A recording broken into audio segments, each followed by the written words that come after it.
Good evening, everybody. If we could please stand for the acknowledgement of country and prayers.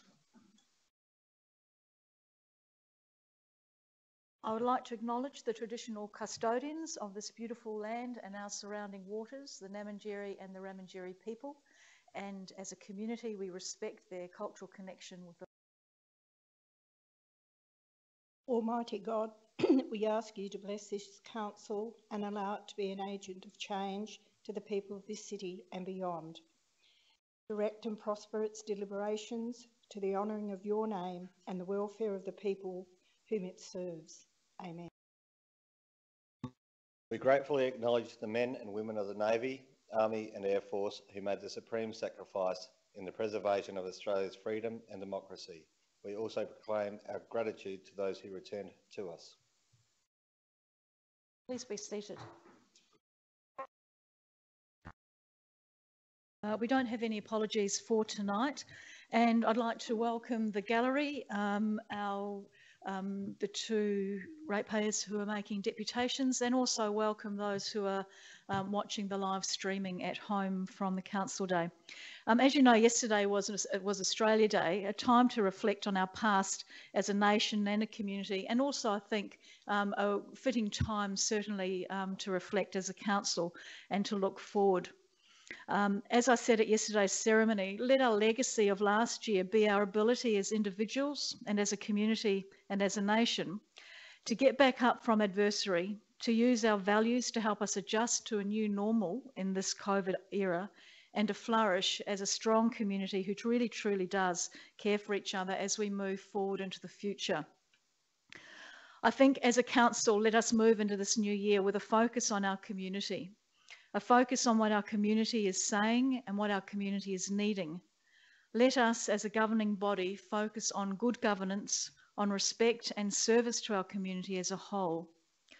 I look forward, as I'm sure we all do, to serving our community in the year ahead. I'd just like to remind members of any material conflicts of interests, actual conflicts of interests, or perceived conflict of interests that may present themselves in tonight's agenda. If we go to item number 4, which is items adjourned and or lying on the table.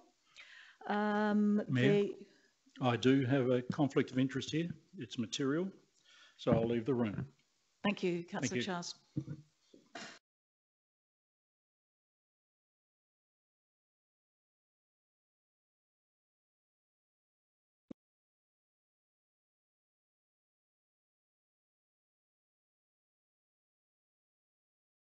The first recommendation is that Council receive and note the motion lying on the table, South Australian Civil and Administrative Tribunal Order. Would someone like to move that way? Councillor Schofield? Would someone like to second that? Councillor Robertson? Would either of you like to speak to receiving and noting the motion? Anyone like to speak to receiving and noting it? All those in favour? Can you keep your hands up, please? That's carried, thank you. Councillor Kemp, would you like to propose your motion? Thank you, Mayor Jenkins. I move to retrieve the motion OC 4662020, the South Australian Civil Administrative Tribunal Order, Councillor Peter Charles, so the Chamber can resume the debate. Councillor Kemp, do you want to speak to retrieving that motion? I don't think having it on the table is going to be any good for anybody. I think we need to put it to bed. I think it's an opportunity just to, with the information provided to us through legal requirements and reflection, I think that the issues around what the motion was originally for has been cleared up in a lot of ways, and I think that I would like to withdraw that motion and put a new motion up, which will clarify and put things in order, and so we can actually put it to bed. Does somebody else want to second that? Councillor Robertson? Anybody else want to speak? All those in favour of retrieving the motion? Those against? That's carried, thank you. You have that motion that is currently before Councillor Kemp that you moved and Councillor Andrews seconded.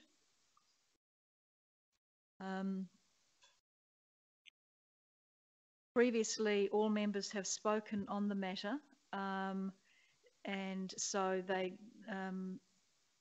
don't need to speak again, but you as the mover can wrap that up. Thank you, Mayor Jenkins. As I said in my lead into the motion that's been lifting this off the table, I would like to withdraw that motion and put up a new motion so that it can be clarified, because the current motion on the table at the moment won't achieve anything and it's mostly irrelevant now. Yep, I'll just, given that we have got that motion on the table, I'll just get some advice about whether or not procedurally that is something that we're able to do.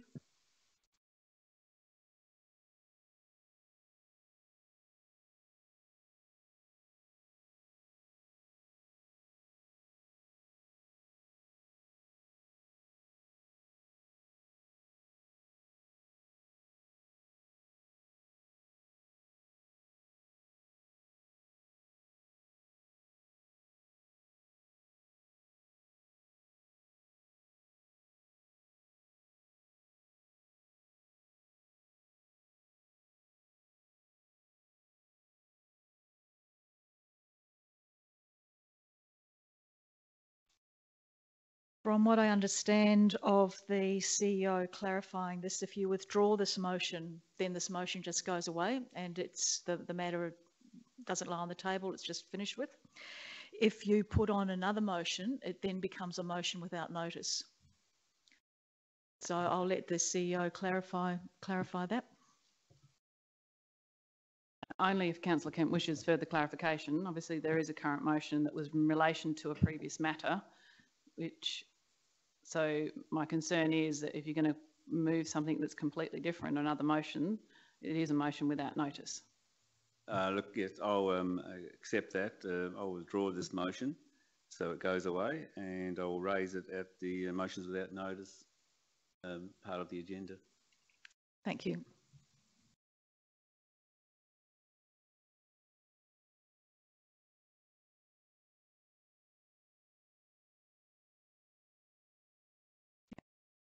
I presume, Councillor Robertson, you're happy for this motion to be withdrawn as you seconded it?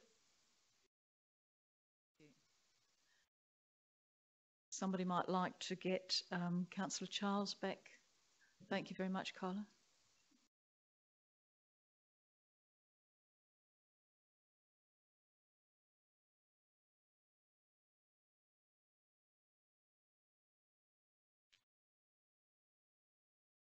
Let's wait for Councillor Charles to come back and I'll move to item 5.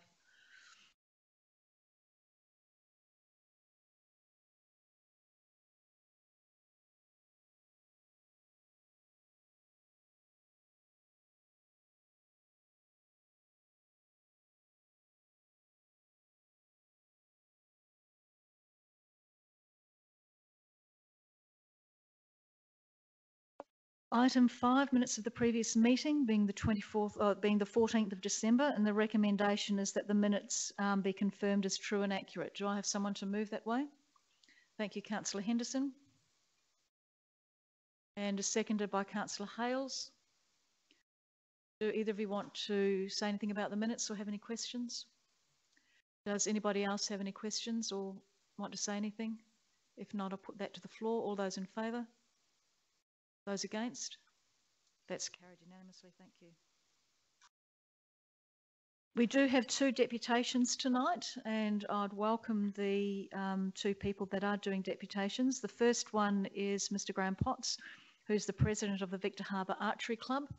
And what I suggest that we do is, following Mr. Potts's presentation, we go to item 12.2, page 52 of your agenda, where there's an item relating specifically to what Mr. Potts is talking about.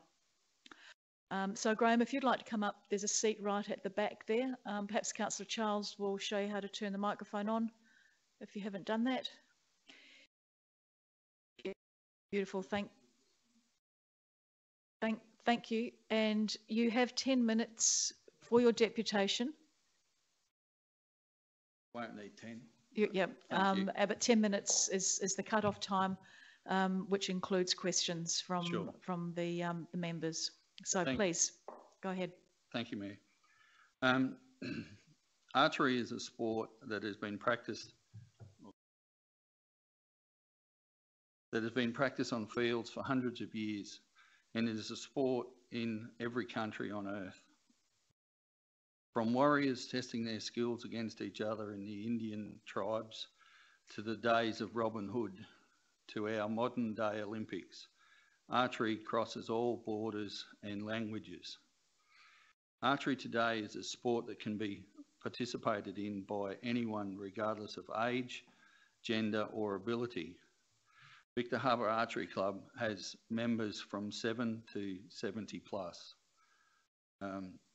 Archery today has many different forms: 3D, field, target, indoor, clout, ABA and more. Longbow, recurve, compound and even some crossbow. Within these are more divisions. Bare bow is the newest to be recognised. Then there are the age groups from cub, intermediate, under 20, open, master, veteran and veteran plus. I've just become a veteran and I'm not happy. But there are para archers and even VI or visually impaired archers. All can compete at the highest levels. Victor Harbor Archery Club have achieved some great things, not only on the archery ranges, but also in turning the unusable old cricket oval at Back Valley into the prettiest archery ground in South Australia. We have spent countless hours and quite a lot of money making our club one of the best and well respected in the country. With the help of the South Coast Sand and Civil, we have spread hundreds of cubic metres of fill to level out the ground so we could use it without fear of breaking an ankle. Hundreds of trees have been planted and cared for. At the Back Valley Range, we shoot field and target archery on a weekly basis. Visitors are always welcome.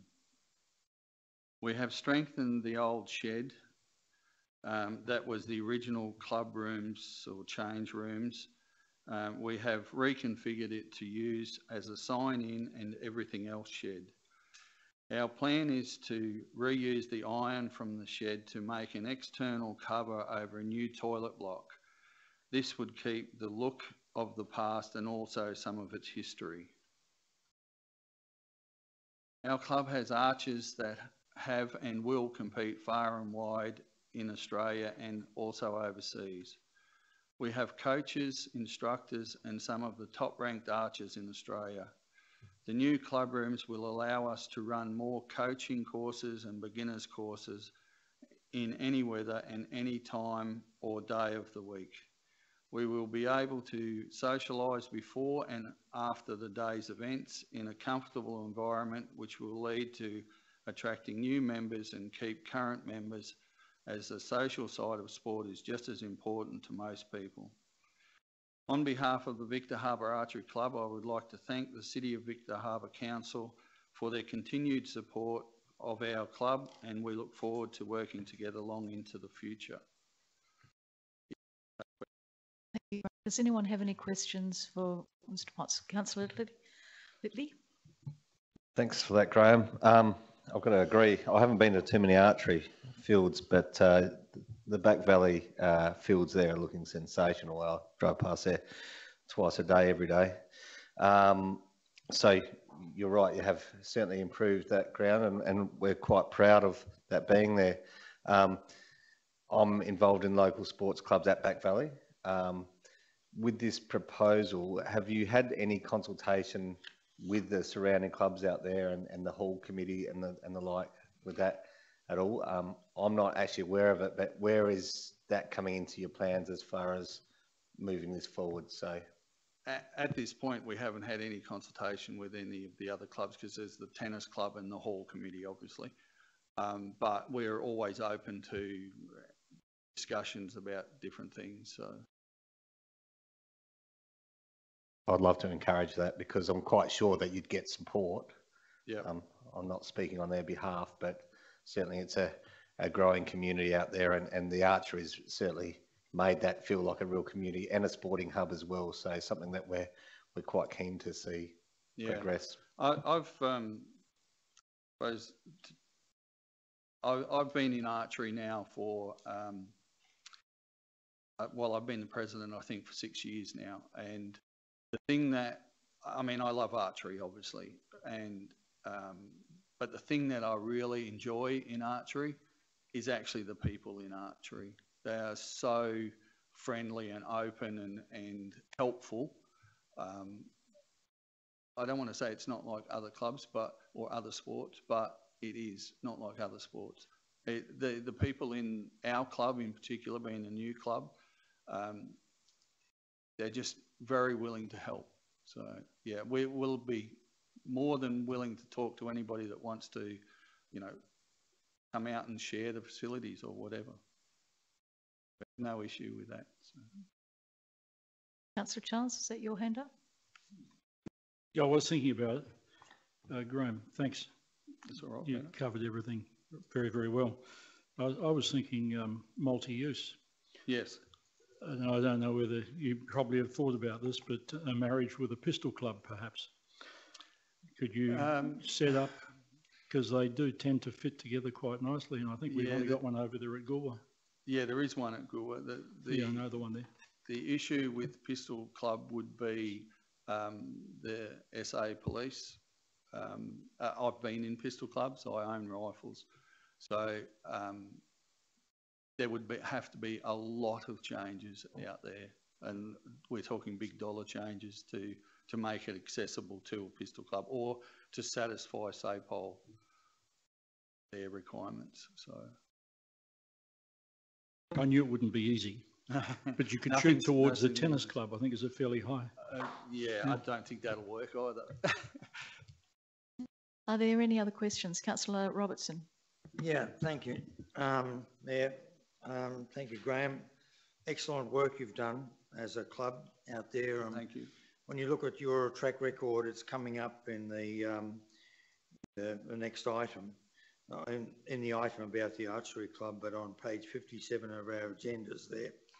It's what you've done just in the short time that you've been in Back Valley, just a few years that you've been there.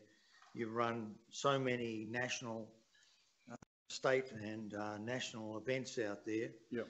And obviously got big crowds, people that are willing to travel long distances, don't just come for the sport, they come for other things as well. And I think you'll be an enormous addition to the tourism potential of the area as well. Yeah, absolutely. Graham, thank you very much. I think, oh, sorry, was that Councillor Kemp? Thanks, Mayor Jenkins. Thanks, Graham. The impossible question, I suppose, that this is a project, what you want to do is over 4 or 5 years. Yes. Reliant on grant funding. Three stages. Oh, three stages. And I guess the problem being is that if you don't get the grant funding, for whatever reason, I think you will because it's such a great sport. But what's your backup plan if it all starts to fall apart on you, that you can't get the funding, which then relied on the council's funding will fall over because that's reliant on the grant funding. Absolutely. So I just wondering what your backup plan is to, apart from doing sausage sizzles. We don't do sausage sizzles. I suppose we haven't sort of thought about stage 2 and stage 3 to the extent of where that money's going to come from, but we will run those tournaments again to gain those funds to do that again. As for the funding, our backup plan is to reapply for more funding from the government. I've been reliably informed that if we don't get through on this one, the next one, they usually come out every 12 months in infrastructure grants. The next one will be out in 3 or 4 months' time. Our backup plan is to keep asking until we get what we need. Thank you. Thank you very much, Graham. Dead on time. Members, if you could turn perhaps to page 52, item 12.2. Harbour Archery Club landowner consent and funding request, construction of club rooms and training facility at the Back Valley Recreation Ground. The first recommendation is that council receive and note the report. Would someone like to move that way? Councillor Hales, thank you. And seconded by Councillor Henderson. Either of you want to speak to receiving and noting the report? Does anybody want to speak to that? All those in favour? Those against? That's carried, thank you.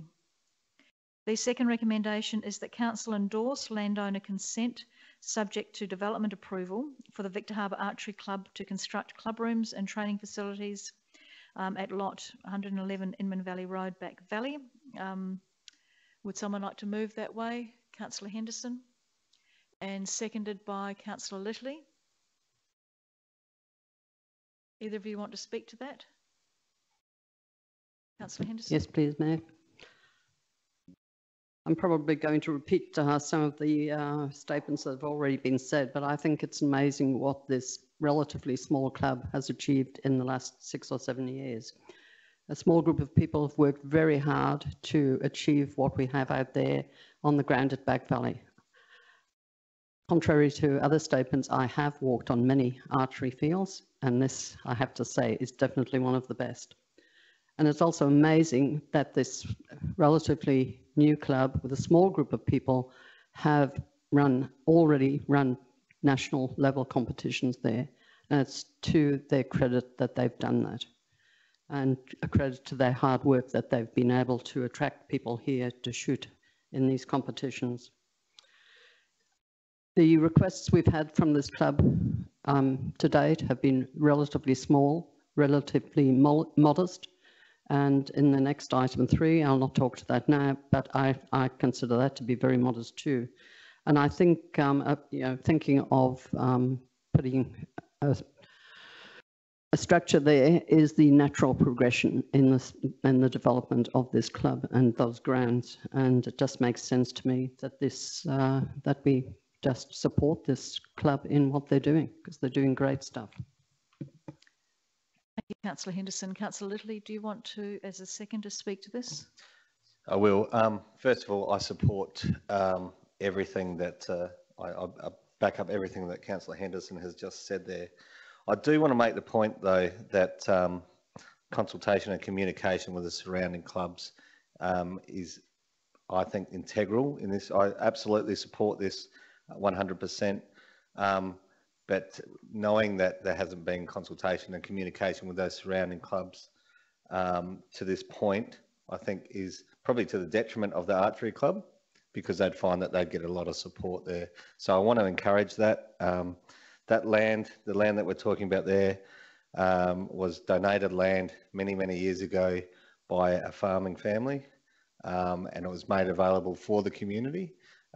That's not lost on farming families in that area, and the club's people, the people that are involved in the Lower Inman Hall, the tennis club, even the CFS, which is just up the road. I think there's a big opportunity here for those clubs to support a club that we welcome into that region, into that area, and would be fully supportive of development of that in the way that the archery club has shown they will develop it and look after it and care for it and make it something special.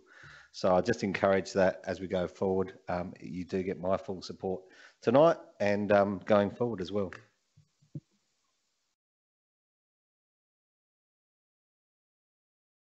Thank you. Councillor Glasbrook. Yes, thank you. I certainly agree with this as well. They're doing a fantastic job out there. I just really have a question of, there's a current lease in place and everything's under control in that area as far as giving grant funding? Yep, just had to ask. Thank you. Who's, Karen, can you answer that one? Thank you. Through the chair, yep, the club currently has a 21-year lease with council which expires in 2038. Councillor Robertson and then Councillor Kemp. Yeah, just a question. I remember before there was some issues outstanding in relation to both, in particular, the site of the community hall there, but also of the cricket ground.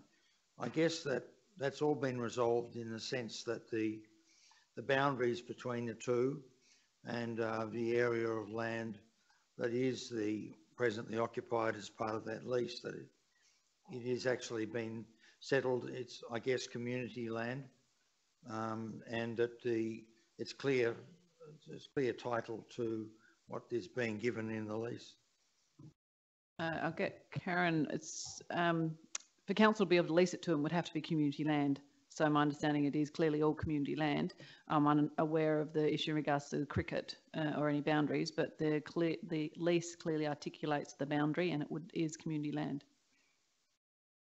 It was just that some time ago there was the original grant of the land that Councillor Littley referred to was a grant from exactly from a farming family, but the original ownership of that was with a community group, and then at a subsequent stage, with the fall off in traditional sports, cricket and so forth, there, that when it came for the revival of the relationship about ownership over that land and also the community hall there, that there were some issues related needed to be sorted out. So I was just interested to make sure that that had been done. Through the Mayor again, I'm unaware of the details you've referenced. My understanding for council to be able to lease it would have to be community land, but I'm happy to take that question on notice and follow up and provide a response back to you and with some clarity. But my understanding, if it was gifted to council, council would take on the ownership of a gift in community land status. That's our ability to lease it out. To ask again through the Mayor, but the original land was in the ownership of a group that was sort of an informal group, and then at one stage when that informal group dissolved, then there was issues about ownership and transferring that informal arrangement really to the council on whether that was followed through, as I know there was some administrative work that was going on in the background on it. Again, I'll need to clarify that for you. Thank you. Councillor Kemp, you had a question? Thanks, Mayor Jenkins. Yeah, I guess it's more of a clarification around the giving an owner consent, because there's already construction and fencing already being put on the land, which they may have. So my question is basically around any new constructions needs owner's consent, not just a blanket owner's consent, because the development application would determine whether it goes ahead or not. So I would have thought that if you give an owner's consent for development, which is a blanket statement, not so, or you need new ones? It's subject to their development application. So it will be whatever's articulated in their development application we would be giving landowner consent for. So each stage that they put a development application in for, if they put in, again, we need to clarify with the archery club, if they put in a development application for all 3 stages that they've referenced, and not just stage 1, we probably need to articulate that in that landowner consent. Are there any further questions or comments, Councillor Charles? It's a shame that a lot of people who may be watching this or even sitting in the gallery don't have the photographs that I have here and the members have. 2013, it was a sheep paddock. And now 2020, it's exceedingly smart. It's an area where you wouldn't break an ankle, that's for certain. Beautifully presented area. I can remember in the last council, only a matter of perhaps 5 years ago, that council really took their time to make a decision whether or not these people, this particular club, could have a shipping container on the premises. In fact, we had to fight it out, and finally they did get permission for Councillor Charles, those pictures are in the public agenda, and so people looking at that's the good, website but you didn't need to interrupt me to do that. Thank you very much, Mayor. Thank you. So, you know, when all's said and done, this is a wonderful development to the area, and it's a matter of great pride, I'm sure, to them and to the other clubs that are in the area, and I'm sure they'll eventually all get together and have social times together, because that's been the success of the Back Valley Tennis Club. Certainly their social side. It's been a very strong club for a very, very long period of time. Anyway, well done to Graham and all the people involved. Councillor Henderson, do you want to close the debate? I'll put recommendation 2 to the floor. All those in favour? Those against? That's carried. Thank you. Recommendation 3 is that Council approve a pre-budget commitment of $23,375 in the 2021-2022 budget for the Victor Harbor Archery Club, subject to being successful recipient of the Office of Sport, Recreation and Racing Grant Fund. Moved that way by Councillor Henderson and seconded by Councillor Littley. Do you want to speak to that, Councillor Henderson? Yes, thank you, Mayor. As I alluded to earlier, I think this is a very modest sum to apply for, with plenty of notice, give us plenty of planning time for our budget, and I feel very optimistic that this club will get the grant funding. I can't see why they wouldn't, and I feel optimistic that they will, and I would like to support them as much as we possibly can. Thank you, Councillor Henderson. Councillor Littley, do you want to speak to this? Does anybody want to speak to this? Councillor Kemp? Thank you, Mayor Jenkins. I would like to do an amendment to this motion. Just one change of the word is to consider, because one of the reasons why I want to put consider in is because, you know, we're pre-approving budgets, which we haven't even had discussions about yet for next year. And we're doing this on a regular basis, and before we know it, we've got a pre-commitment of so many hundreds or thousands of dollars, which we have to adhere to. And I think that may come detrimental to the rest of the budget, which we may be considering.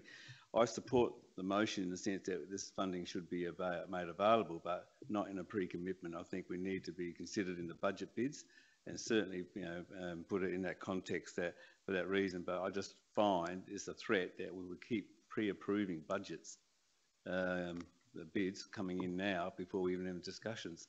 So that's the principle why I won't support the current one. That's why I'm considering amending this one to consider.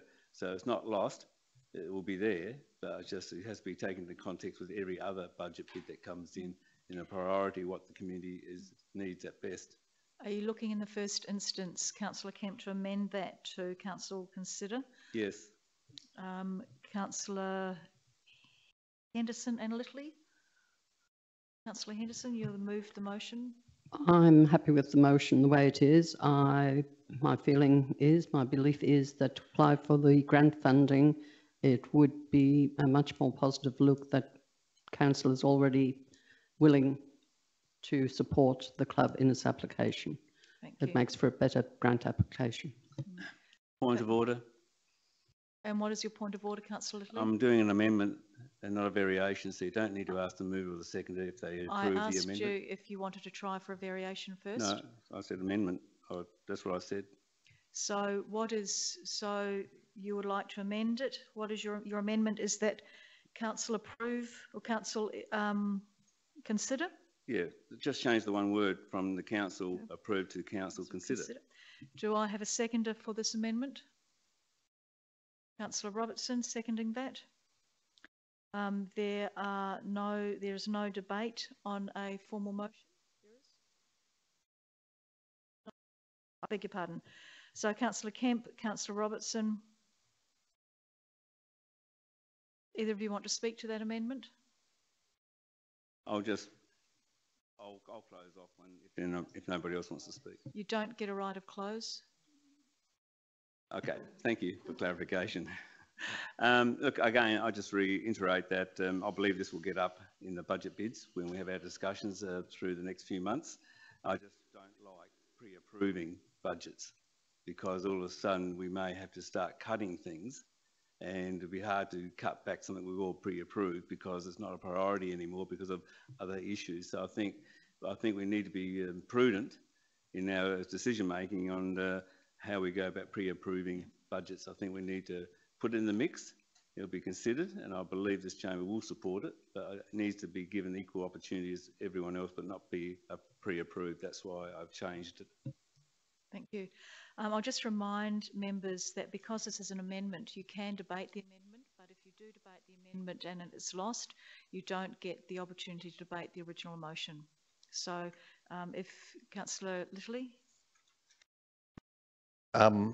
I understand where Councillor Kemp is coming from with the pre-budget approval sort of process, but I can't support the change to consider because of the very fact that having gone through these grant processes, I'm acutely aware of the fact that you have a less likely chance of getting a grant if you don't have that approval or that full support of the council. I've seen it happen a number of times where this can be delayed by 2 or 3 grant processes, and as we heard from Graham earlier, the plan is to go again the next time. That would set this back 2, 3, 4 months longer at the very least. So I can't support that. I'd like to go obviously with the first motion, so I won't be supporting this amendment. Councillor Schofield, you understand that if you're speaking to this, you won't be able to speak to the other motion? I agree with Councillor Litterly. I won't support any changes. I also agree that to get grants, you need to have something concrete, and I don't think it'd be fair on the club to actually put them in a position where they really don't know what's going to happen and have to keep going back and $23,000 is not a lot of money. And I think if you have a look, and down here already they've spent $80,000 of their own funds, done a tremendous amount of work, and I fully support them actually receiving this and it being approved in the pre-budget bids. Is there any further discussion on the amended motion? Charles? I feel the pressure to at least say something. I didn't really want to. I do understand where Councillor Kemp's coming from, but in this particular case, I see this as a ready-made tourist attraction. It's a ready-made club, a club that's putting the effort in themselves, and I think we need to support them on this one. And there'll be something else that has to be tossed out, and I'd rather it not be this. We are putting ourselves under a lot of pressure with our budgets and what we're pre-approving, and some things that should be pre-approved are not pre-approved because they're generally for a greater majority of the community, as far as I see it anyway. But that's what it's like in a democratic council. So I won't be voting for Councillor Kemp's alteration, but I'd like to. There's no further. Councillor Robertson, you didn't speak when you seconded this. Have you got a question? I'll let you make one this time, but if you're seconding a motion, you need to speak at that time. Okay, thank you.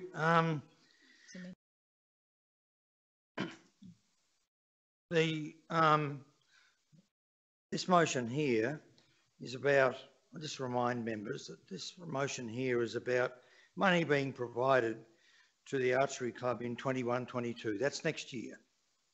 Not this year, next year. So, and the budget isn't worth a cracker until it's approved next year. So I fully support money going forward.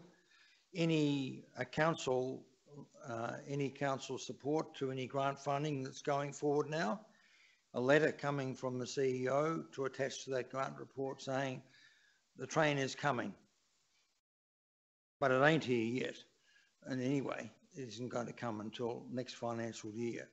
I believe that what Councillor Kemp is saying is what we should be doing more of in this council. And that is that, sure, we all agree. There's unanimity around this table. 23,000. And if you want to be really bold and say, well, okay, we're going to get this money, all right, be bold and put it through now and say you're going to make it in the 2021 budget. But otherwise, it doesn't get delivered until next year. What he's talking about is being financially responsible. And money's going to be there. It's just that, you know, saying that you're going to approve it now before the budget's done, no point.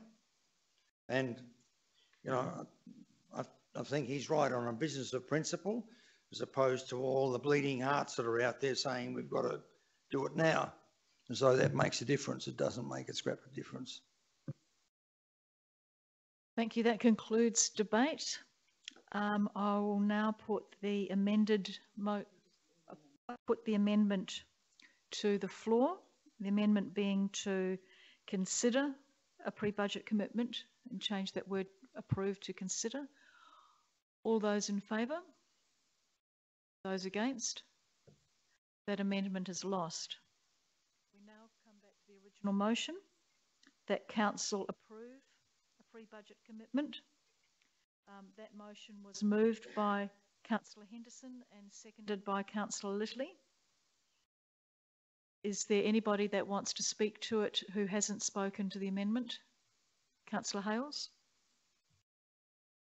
Thank you, Mayor Jenkins. I'm happy to support this motion as it stands unamended, as it still remains. Unfortunately, in the real world, when you're applying for grants, generally the people assessing them don't care about the unanimity of our chamber. While we may all individually support this, unless we put it in black and white, in writing for them to give a piece of paper to the people looking at the grant, they don't care. Because councils change their minds, as we've seen many a time within our own chamber, which is why I'm totally happy to support this as a pre-budget commitment. I think we definitely will be able to find the room for the $23,375 if the state government manages to come up with their end of the money as well. So I don't think that in an organisation of our size with our budget, making a pre-commitment of this amount, considering some of the other commitments we make, is actually in any way, shape or form financially irresponsible. In fact, we're using the financial assets that we have to benefit our community. And it's because of that I'm happy to support this. Thank you, Councillor Hales. I think everybody has spoken who wants to. Councillor Glazbrook, would you like to speak? No, I think everyone has spoken who wants to speak. Councillor Mann, did you want to say anything? No? All right, I will put that recommendation that Council approve. Oh, sorry, I beg your pardon. Councillor Henderson, did you want to close the debate? No, thank you. Thank you. I'll now put a recommendation to the floor that Council approve a pre-budget commitment. All those in favour? And those against? That's carried. Thank you. Congratulations, Mr. Potts and the Victor Harbor Archery Club. I think you've done a lot of really hard work over the years, and it's been great to watch the progression of the club area field progress to what it is now. Well done. We do have another deputation, and this is a deputation from Angus Middleton. That's right, Middleton. And Mr. Middleton wants to talk about the Bluff ramp toilet block and parking infrastructure. If you'd like to make your way up to the back, Mr. Middleton, and Councillor Charles can show you how to turn the microphone on.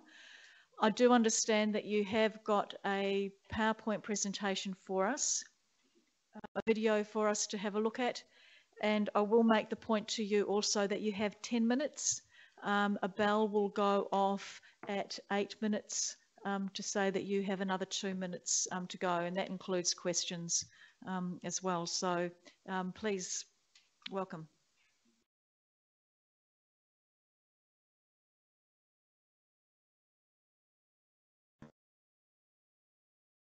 Thank you, Mayor Jenkins.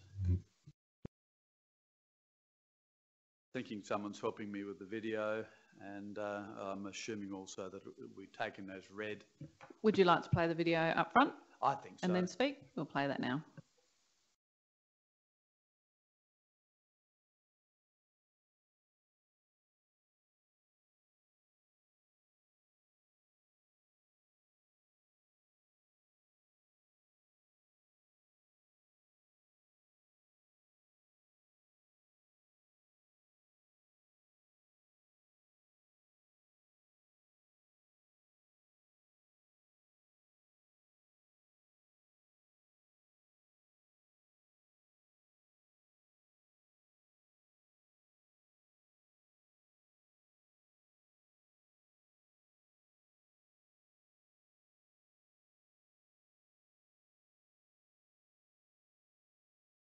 I think that'll probably do. Thank you,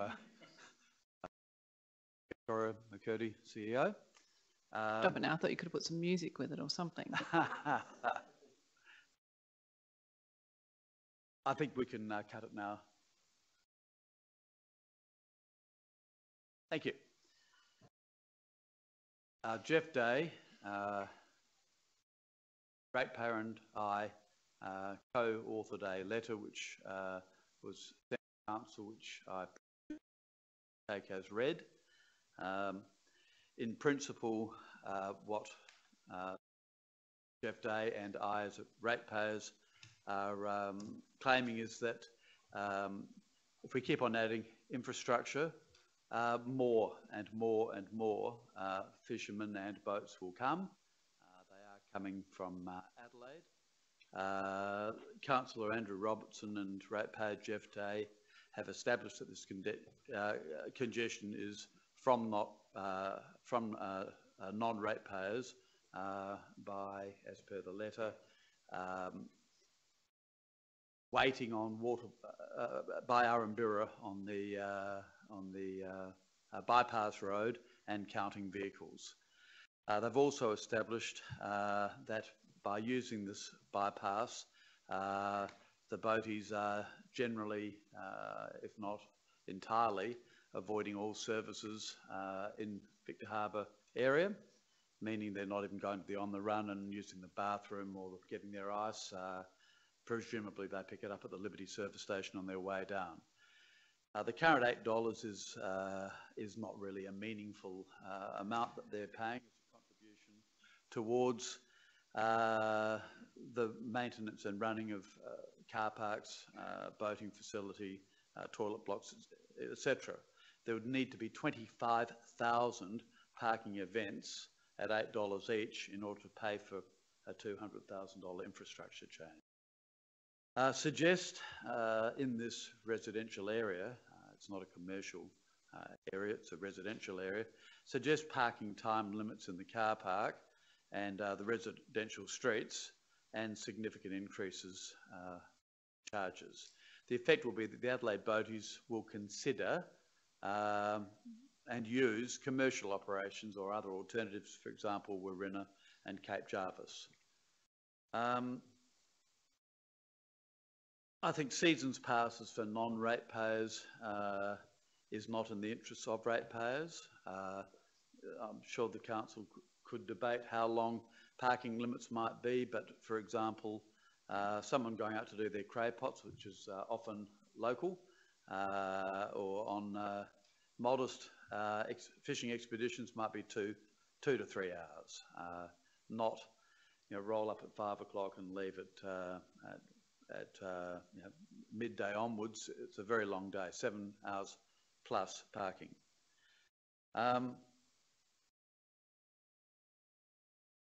Read all my notes. So the question really has to be asked, is this what ratepayers want, which is an ever-increasing surge of non-ratepayers into town using facilities on a commercial basis, really, multiple commercial operators as well, to the detriment of ratepayers, including whalers, where no one goes there because no one knows whether they're open or whether they'll get a park. Thank you for listening. Thank you, Mr. Middleton. Does anybody have any questions? Councillor Charles? Can't believe no one else has. This count that you've done and with Councillor Robertson, have I got that right? That is correct. Yeah, sitting out there by Arambira, and you're absolutely quite right. Why would you drive into town? Why would you try to go through the traffic jam that we've currently got going through the town with a boat, let alone anything else, and up Victoria Street and around, or Seaview Road and the Ring Road again? It's pointless. So you're absolutely right. They're either fully stocked, ready to go, and they're desperate to find a park. And we've seen, I've never seen that before. That video was just fantastic. I guess that was just my question. Just how many people or how many vehicles did you count on this peak day going that way? Perhaps someone else could ask a question whilst I refer to the letter. I think I believe it was 90. Here we go. I believe it was 90. 32 cars and trailers counted at 4:50 a.m. at the boat ramp.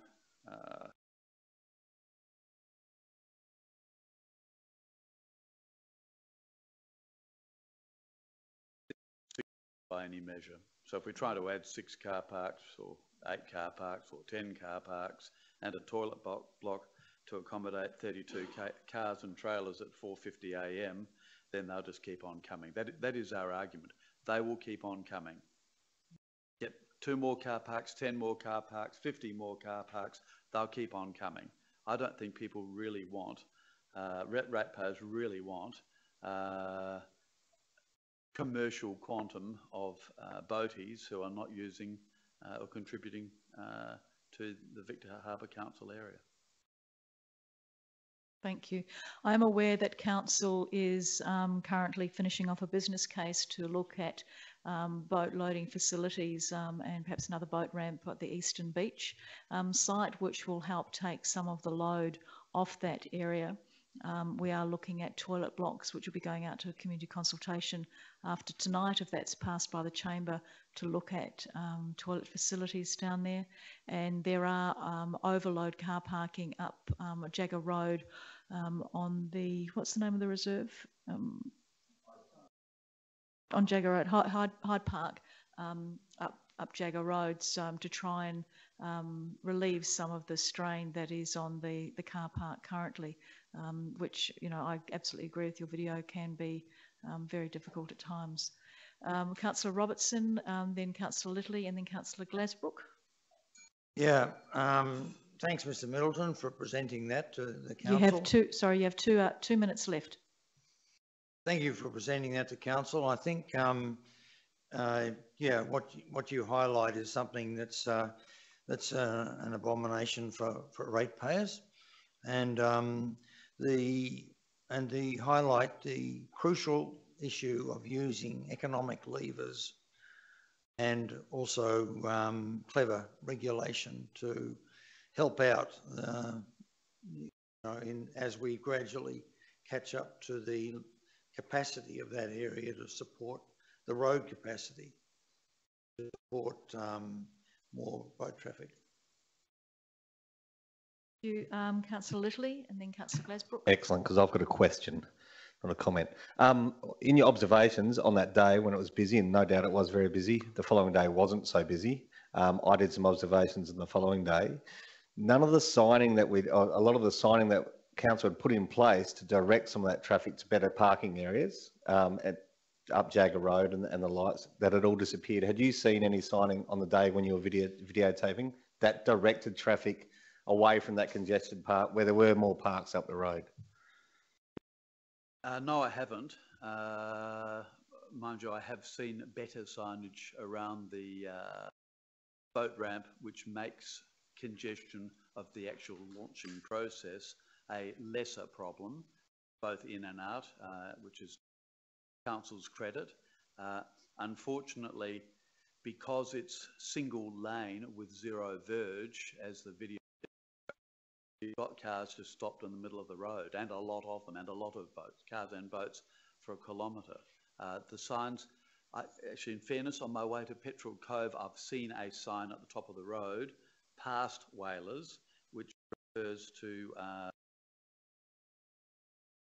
parking on Jagger Road, and I think almost directly opposite the boat ramp, I now recall that I have seen a sign there, but it's similarly pointing towards Jagger Road. But Thank you, Mr. Middleton. If you could make closing comments. In summary, if people want to come, they should pay, and $8 is inadequate.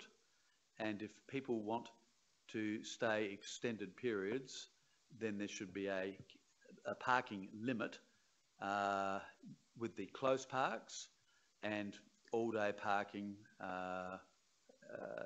in the reserve on Jagger Road. Thank you. Councillor Glasbrook, I'm aware that you did have your hand up. You're happy to leave that? You'll bring it up later? Thank you very much, Mr. Middleton. Thank you. You can go back to the gallery. Sorry, Councillor Charles, the deputation is finished and Mr. Middleton has made his closing comments.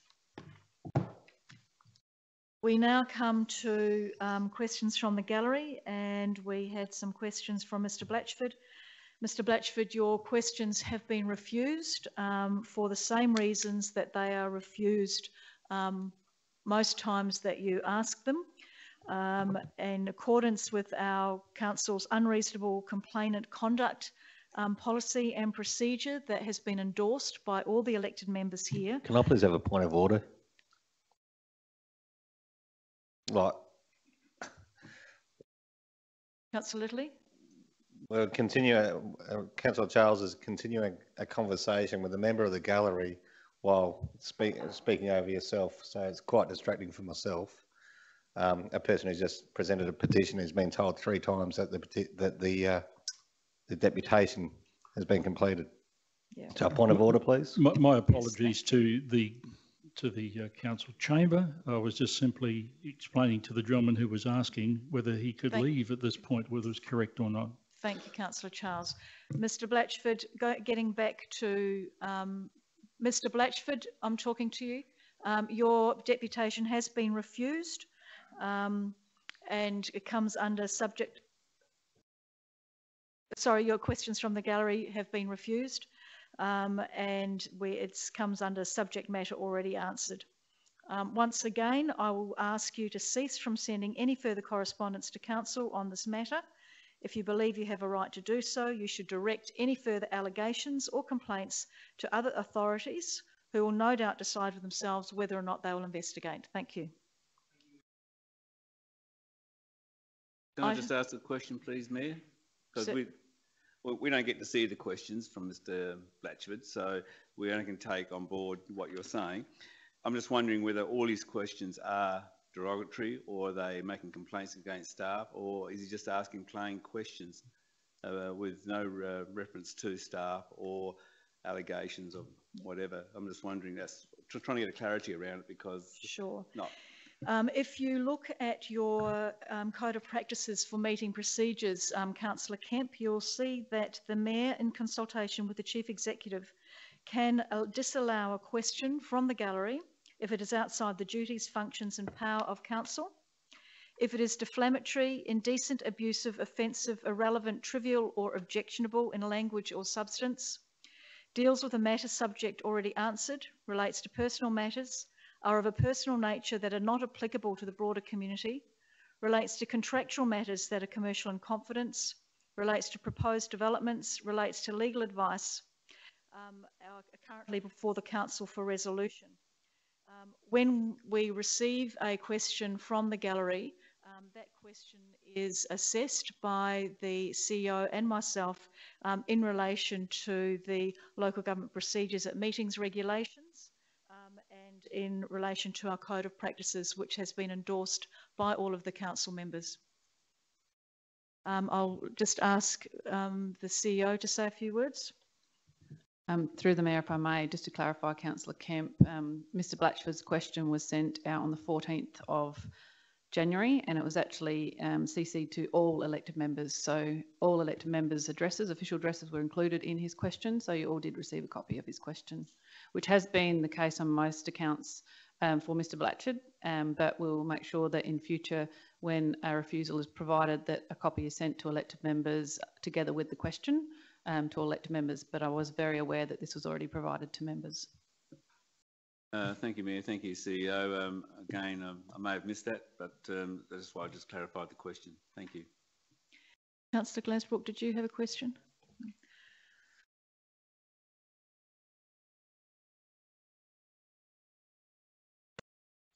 We now move on to item 8, petitions. Excuse me, Mayor.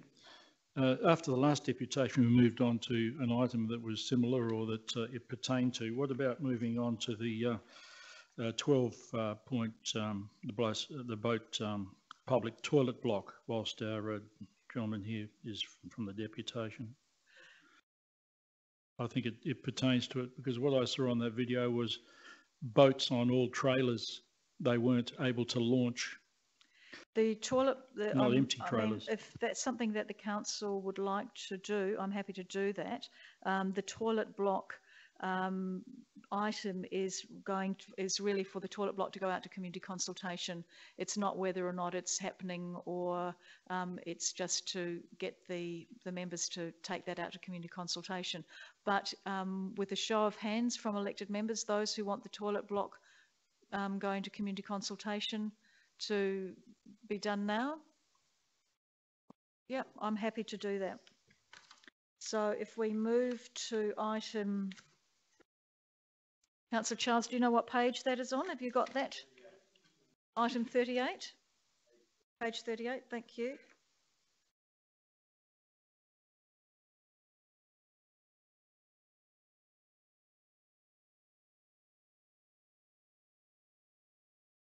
So this is item 12.1, the proposed bluff ramp toilet block, and it's the concept plans that you've got in front of you, and it's to go out to public consultation. I'm happy to do the recommendation on block, that council receive and note it, and their recommendation that the council proceed to public consultation on the concept. Move that way, Councillor Schofield. And seconded by Councillor Henderson. Do either of you want to speak to that? No? Does anybody want to speak to that? No? All those in favour? That's carried, thank you. Thank you. And we can now move back to item 5.1. No, sorry, petitions, item 8.1. Councillor Schofield. Yes, look, I have a perceived conflict of interest because I actually live in Prime Boulevard. I choose to stay in the chamber, make no comment or vote on the matter. Thank you, Councillor Schofield. The recommendation is that, first of all, council receive and note the petition in relation to Prime Boulevard. Would someone like to move that way? Councillor Hales. Seconded by Councillor Henderson. Does anybody want to speak to receiving and noting the petition? All those in favour? Councillor Robertson, are you in favour? You? Can I ask a question, please? I thought I had my page open to 12.1. I thought we were going directly to the issue of the toilet block. We did. That motion was moved by... Yeah, we just did by Councillor Henderson, one, seconded by Councillor Schofield and Henderson. Nobody wanted to speak to it. We all voted on it, including you, and we've moved that on. was recommendation 1, wasn't it? It was on block. That's what I missed too. I didn't realise it was on block. I wanted to say something. Yeah.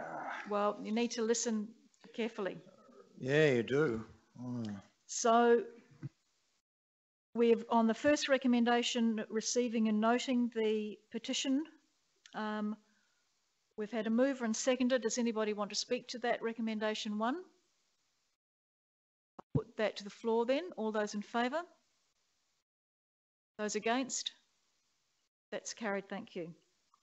The second recommendation, that council approve the construction of a concrete footpath in lieu of bitumen for the Prime Boulevard footpath project and endorse an increase to job number 3325 of $28,000 for this purpose. Would someone like to move that way?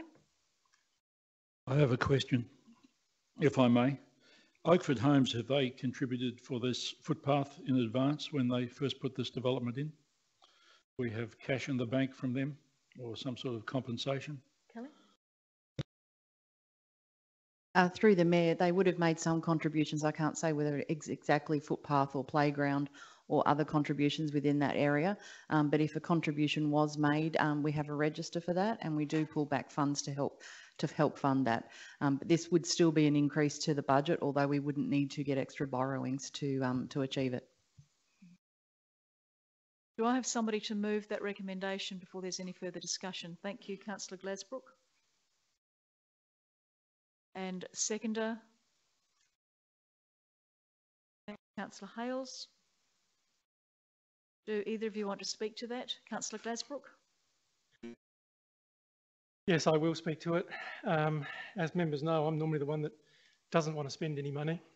And I know this is an increase to our budget. As you also know, that we had this discussion at one of our recent asset management plan meetings. I live in Pine Avenue. Within the last 2 years, the footpath has been renewed right out the front of my house with bitumen, and already it's starting to fall apart. The worst culprit is soursops. Soursops just growing straight up through it, breaking it up. The lifespan of these bitumen footpaths, or potentially could be, depending on how it's done, possibly, I'm not sure what the cause of it all is, but is very short, and it's poor use of our ratepayers' money, in my opinion. So, as you know, we discussed it at one of our meetings. We feel that concrete footpaths will be a lot more sturdy, and we'll have a longer lifespan, and will have, over the life of that footpath, be cheaper. So that's why I'm prepared to support this motion. Thank you. Thank you, Councillor Glasbrook. Councillor Hales, did you want to speak to this? Does anybody want to speak to it? Thank you, Councillor Kemp, Councillor Robertson and Councillor Henderson. Thank you, Mayor Jenkins. I guess the issues around upgrading to concrete, the preparation of the groundwork has to be perfectly, as we've been told before, about when you're doing roads. And if the groundwork's done properly, the undersill and everything like that, then the top's coating should last for a long time. So it's about preparation. If there's poor preparation, naturally soursops grow through a bitumen. It's just poor preparation, just poor workmanship. The issues around my concerns is the actual maintenance. If something does go wrong in the future, what's cheapest to repair and maintain? If tree roots lift the footpath, where it's bitumen or concrete, which is easiest to repair and the cheapest to maintain and repair? I would have thought concrete would be harder to fix by cutting and redoing it, and tree roots. So I'm just wondering, spending the extra money now, thinking that will last longer, but depending on the preparation of the groundwork and what trees are in the vicinity. I know there's preliminary work that's been done to date. I think that's just the design only, because there's no actual digging out so far to lay down. So has the preliminary work identified any risks or hazards to the footpath, irrespective of what we put down, that it may be damaged in the near future because of tree roots and things like that, which we have seen around town? Tree roots do lift any footpath. So again, are we pouring bad money into a pit which is just going to be continuous, whether it's bitumen or concrete? So I'm just wondering what's the best value for money in the long term, whether it's concrete or bitumen, depending on what the preliminary report shows about the area and the stability of the ground. Does it move? Does it crack a lot? All those types of aspects. So I'll let Kelly respond to that for you to enlighten you, David. Thank you. Through the Mayor. So in terms of that particular area, there has been the preliminary works done preparing that footpath for a bitumen seal essentially on the area. So the price that was being provided was requested in order to construct concrete in lieu of that bitumen. So the price that we've put in the report would include if there was any rectification works that needed to happen in order to make that prepared for concrete. But generally the preparation is similar. But in talking to our engineer that's on staff and the construction team, there's a much longer lifespan and a lot less maintenance for the concrete paths than there is for the bitumen, even including areas where there may be tree roots or things like that that impact the concrete path. So I think that was part of the discussions around the informal gathering we had as well, was around that life cycle cost of the concrete as a much better option for repairs and maintenance and having continual work having to happen on those bitumen paths. Just a follow-up question, please, Mayor. Do we already have a bitumen footpath already in Prime Boulevard? So through the Mayor, we do from Mill Road, essentially up to the very first roundabout, just on the left-hand side. And how long has that been down and it's in what condition it's in? Yeah, probably about, through the Mayor again, about 4 years. It doesn't look too bad from a distance in terms of, but it isn't visually as nice as a concrete footpath would be. And it is starting to break up in some areas according to what I've been told. So to maintain aesthetics of the area, you have two different types of footpaths. So would you be looking at some future plan, the asset management plan, to replace the bitumen with concrete to ensure that we maintain that look all the way through? Again, through the Mayor, yes. So the next time that footpath does require replacement, Council's direction that we were looking at with the asset management plans was to migrate any of the footpaths that were in the asset management plans to concrete where possible. So the next time it was replaced, it would likely go in as a concrete path rather than the bitumen.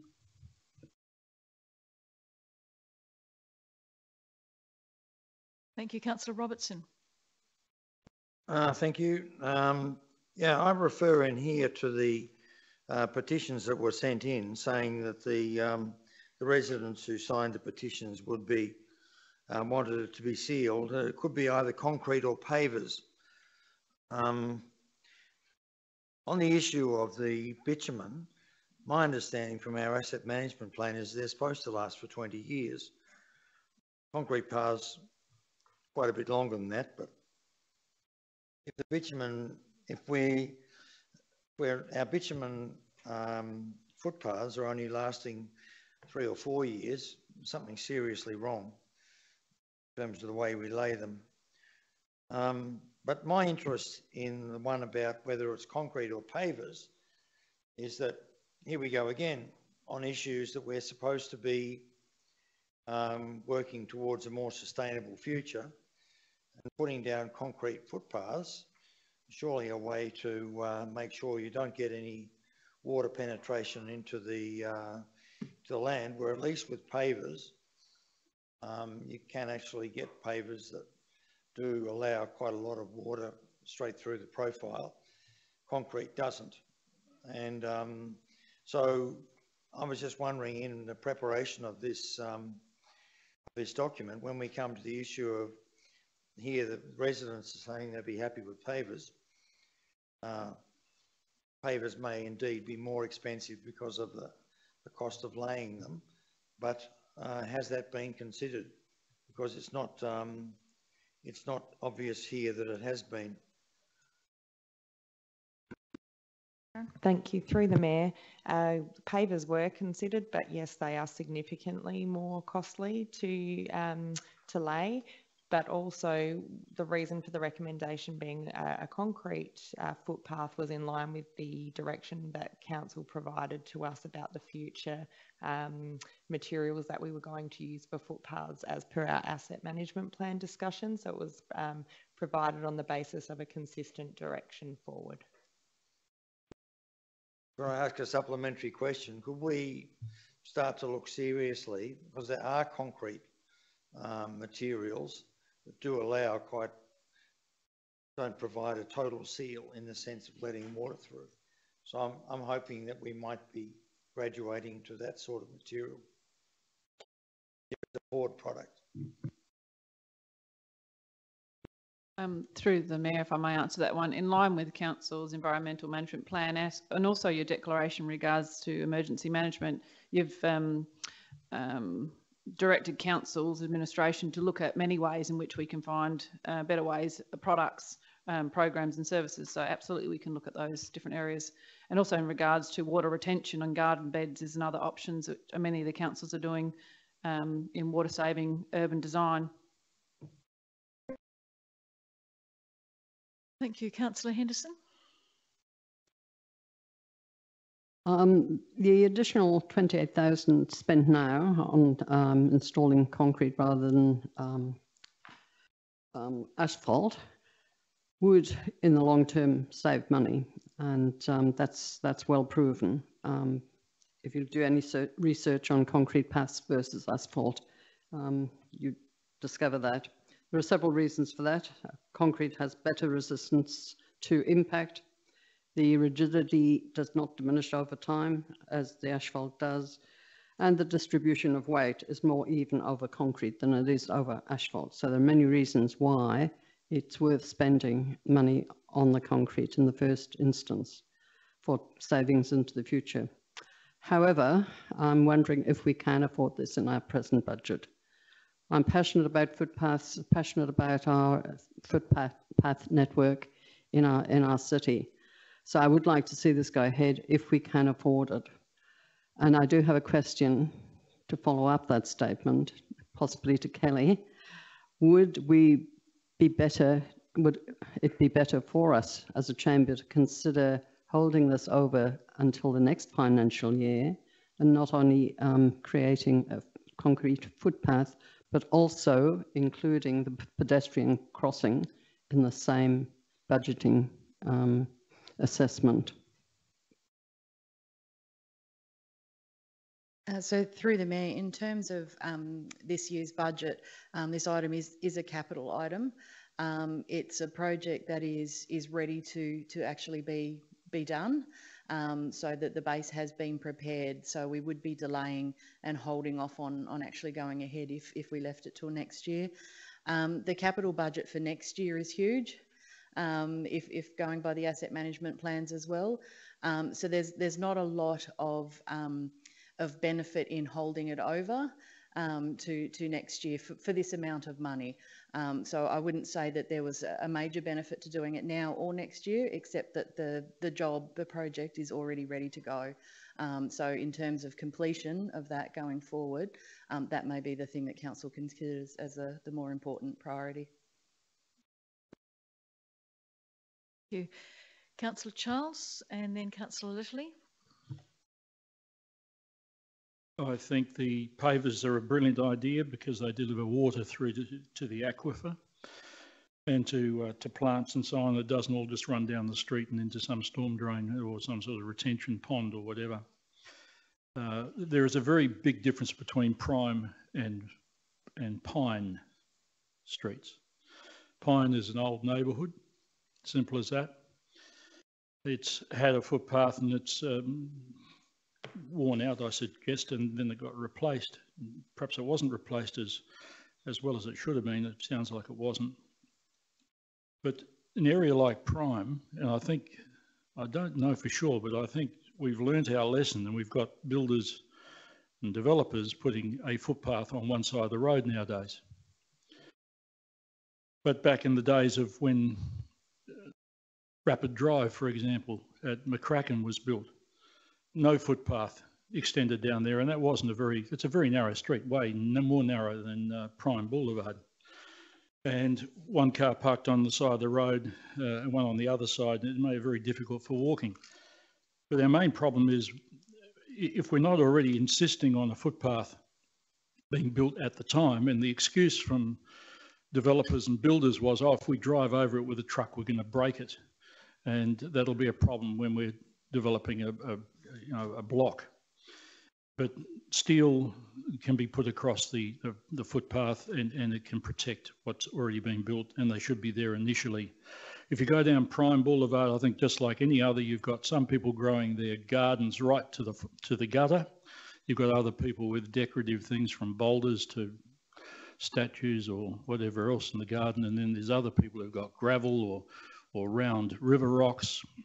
It's just a blend of so many things, which makes the job even harder. So if it were done in the first instance, we wouldn't have this problem and have to continually revisit it. And this has been going on for 10 years now. That's Prime Boulevard. Prime Boulevard, people have been asking for 10 years. I know that for fact. It was the first year that our former mayor, Philp, was elected, when people were complaining and asking for it to be done. I'm in favour of putting down pavers because the work has already been commenced in February, ready to go in February, and an area has been prepared. But let's go as far as we can afford to what has been put down in the budget, and let's do the rest later. I don't think that's going to make a great deal of difference, and pavers would be quite respectable. But, you know, if we don't put footpaths down straight away, how can, didn't mention other people, of course, putting their driveways in, whether they be concrete or whether they be pavers or whatever else. They go to oh goodness me, yes, they go to the gutter as well. So you've got just such a combination of different materials all the way along, when if the footpath were there in the first instance, people would have a plan and something to work from, and two, when they're designing and landscaping their properties. So my suggestion is that we spend the money, we don't put the extra money in for and do the full length, we just do what we can afford to do at this stage. I don't think there's a lot of people who are walking the road anyway, apart from perhaps taking some exercise. Whenever I drive through there, there's people driving somewhere. If I was to go down to Mill Road, would I continue to walk into town? I don't think so. What's there to walk down the road for and use a pedestrian crossing for? I don't know. Go down Maud Street, perhaps. Councillor Litterly? Yeah, first of all, I'm not in favour. I'm not an engineer by any stretch of the imagination, but I'm not in favour of the pavers going down, and permeable pavers I don't think is the right, it's not the right application for them on footpaths, given they let water through and would encourage tree roots and that to come up under the footpaths, I'm sure. And I think retention ponds, there's opportunity there for us to get some value out of retention ponds by catching that water in them and using it how we want to use it, directing it to where our sporting fields and the like, as we're doing at Wall and Reserve. But I can't see, I will support this as it sits up there, mainly because of the financial implications that have been explained to us, that it is a better cost-effective thing. Kelly's given us that outline there, and I'm also listening to Councillor Glasbrook here as far as his experiences with footpaths. I don't have as much experience with footpaths. We don't have a footpath where I live, so I will support this. Thank you, Els. Thank you. Have you got a question, I have a question. question. Why do we use paver bricks in the township if they're inferior to concrete? It's not that they're, excuse me through the mayor, my apologies. It's not that they're inferior, but council had a master plan and also a footpath management plan as to where it would use different products. And in the past, you've actually made a decision as a council that you would put bitumen down throughout your surrounding streets. You've obviously ascertained through experience that that's not always the best product. You've just made a decision only recently to put a footpath down both sides of Harbourview Terrace and also extend that down to Kent Reserve in concrete, not bitumen. Also, the residents were looking at that. We've also put concrete up on Adelaide Road on the new side that we've just put down because it is a more durable product. But you at the time put pavers in around the city whenever that decision was made because that was a product you were looking to use. And I think council just needs to be cautious that you've got a plan in regards to your pavement uses, and it's maybe fitting that you go back and have a look at that in terms of the products that you're using. But at the moment, the council has a preference for looking at concrete because it is more durable. It does last longer. You're finding that from experience. Another road that you did just prior to my starting was up on Seaview Road, opposite the depot. You can already see the kikuyu is coming up through that bitumen on the pavement there. It's not lasting as long as it should. The treatment that's done for roads as opposed to footpaths, the treatment when they put down a road is much more detailed than that of when they put down a bitumen footpath. So not that it's not as good workmanship, it's a different style of application as that they do on the roads. Was somebody else wanting to say something? Mayor Councillor Jenkins, Gillett, I just got a question. you got a question? I was up Prime Boulevard the other day and I couldn't see any work done. No preparation like through Kent Reserve where a channel's been cut out ready for the laying of the bitumen or the concrete. So I'm not quite sure what side of the road you're talking about, but I'll go back and have another look. But I couldn't see any preparation work for. And your question, Councillor Kemp? Well, you're saying it has been prepared, and I'm saying I haven't seen it because I was up there the other day and couldn't notice any work. So I'm just wondering, is it a conundrum? Yeah, I just raised it, yeah, just sort of confused. Thank you. Through the chair, the works predominantly are in relation to stormwater prep, but yes, I've seen them. They have been done. Councillor Glasbrook, would you like to close the debate? No? Enough? All right. So we are looking at recommendation 2 in relation to approving the construction of a concrete footpath in lieu of bitumen. All those in favour? Those against? That's carried, thank you. The third recommendation is that Council consider the inclusion of a pedestrian crossing in the vicinity of Mill Road and Prime Boulevard in its draft asset management plans. And I think the word there is consider. Would someone like to move that way? Thank you, Councillor Henderson. And a seconder for that. Thank you, Councillor Robertson. Councillor Henderson, do you want to speak to it? Just very briefly, it just makes sense from a safety point of view. Yeah, Councillor Robertson, do you want to speak to it? Does anyone want to speak to it? Councillor Charles? What makes sense is a little bit of maintenance for quite some time on the northern side of, and it has been rectified now, but on the northern side where there is a tiny narrow footpath that leads toward the vet clinic side of the roundabout, there's been large branches just pushing right over. You have to walk onto the road to actually get there, but maintenance has been done. So yes, people might want to cross the road, but they don't have to cross the road at that point. I don't know where they're going to go. I don't know where this volume of walkers is, to be quite honest. Maybe down by the vet clinic, it might be better to have a pedestrian crossing, but I'm sure you all know better. Any further discussion? Councillor Robertson, you... Rejected. No, yeah, I didn't take up your offer, but I do have something to say about that pedestrian crossing. Councillor Robertson, last time you didn't speak, when you seconded, I said I'd give you a go and let you do that. I am reminding you... All right, I've got a question. No, let me finish, please. I'm reminding you once again that if you're seconding a motion, you need to make a decision whether to speak or not to speak at that particular time.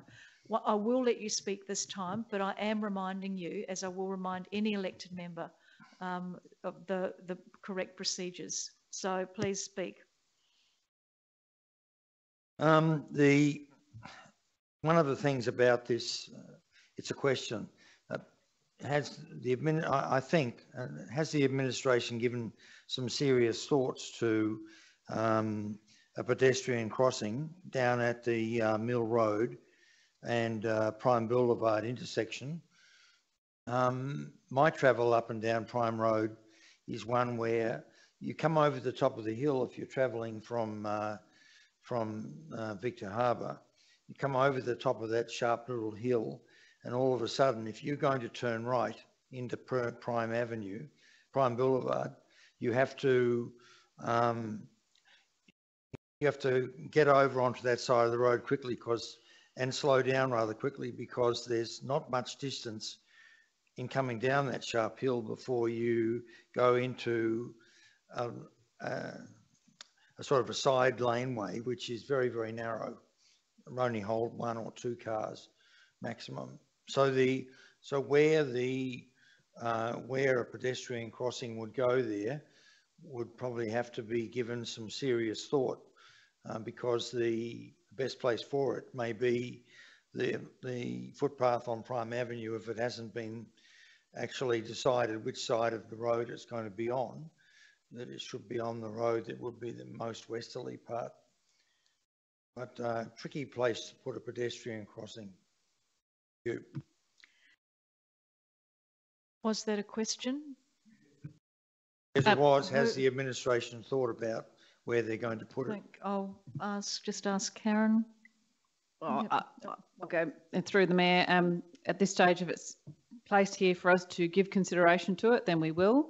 But also you've got a few other streets, so another street on your left-hand side that comes up before Prime Boulevard on your right-hand side, and there are slip lanes down there. But if Council endorses this recommendation, then obviously that's what we need to give consideration to, is the best location, and we bring back to the chamber.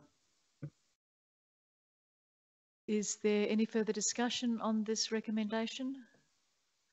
Councillor Henderson, do you want to close the debate? I'll put it to the floor. All those in favour? Those against? That's carried. Thank you.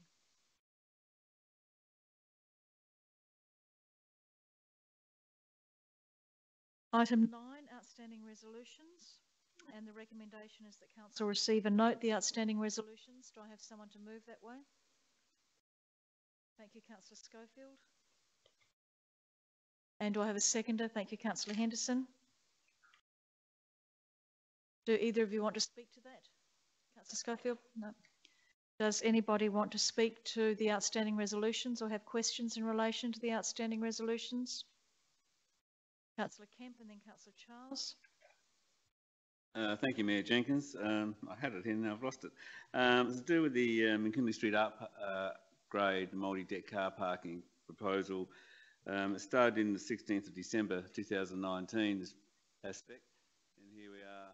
We're just wondering, because there's a lot of chatter around town as to whether it's going ahead or not, because of the hold-up in the chatter is about the agreement about the car park. So we're just wondering where we're at with that discussion with the Anchorage over that. Is there procrastination by council or by the Anchorage people on this process, how it's got to work with that? Because people are getting concerned that nothing's happening, and we in the chamber, I don't know about anyone else, but I can't speak for them, but you know, I'm getting concerned that is this a project which may fall over due to a lack of I don't know. That's why I raised the question on how we're going with it. Graham. Yeah, through the Mayor, the question's quite timely, because we had been waiting for information to come back from the proponent based on various aspects of the project around costings and some principles for agreement. Some of those things are still held in confidence at this stage. They did come back last week in terms of some additional information, and I'm currently in the process of preparing that with a view to taking it to the next Community Activation and Strategic Planning Committee meeting. Councillor Charles, you had a question about the outstanding resolutions? Yeah, Great Australia Day yesterday, and people, the location was great. I noticed the people in the apartments enjoyed it as well. We voted as a council to extend the time because we didn't have a young Australian. Daniel was a perfect man for the job. There's no argument whatsoever about that.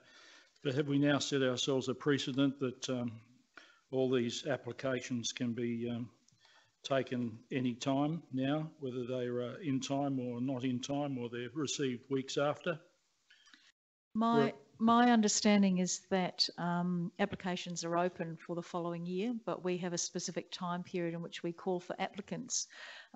There wasn't an applicant for, as you know, Young Australian of the Year, and so that came to the chamber, and the chamber voted on that and made a decision as a council that we would extend that application period, and that the Australia Day Committee would make a decision in relation to the Young Australian of the Year.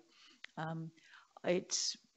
wouldn't say that it's a precedent. I'm hopeful that next year we won't have people who don't put in applications, but if that's the case and the council makes a decision to extend the applications, then it's completely up to the chamber.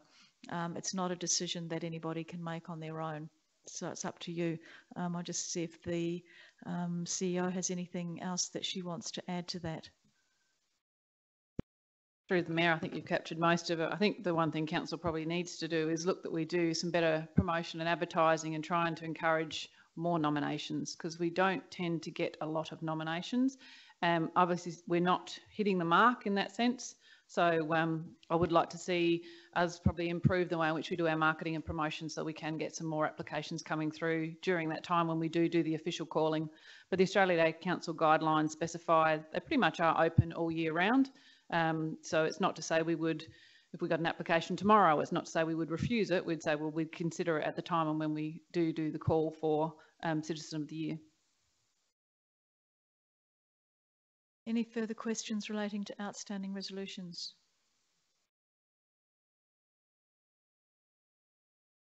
If not, Councillor Schofield, did you want to say anything to close? No. I'll put it to the floor. All those in favour? Those against? That's carried. Thank you. Might just be excused for a couple of minutes, please.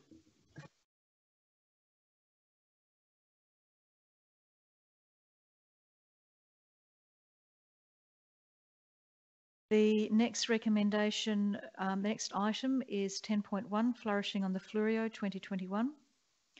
And I might do that on block. So that is recommendation 1 and 2 together. That Council receive and note the report and that Council endorse the payment of small grants of $150 per community group to each of the community groups who have submitted an eligible application as part of the 2021 Flourishing on the Fleurieu Festival grants. Do I have someone to move that way? Thank you, Councillor Henderson.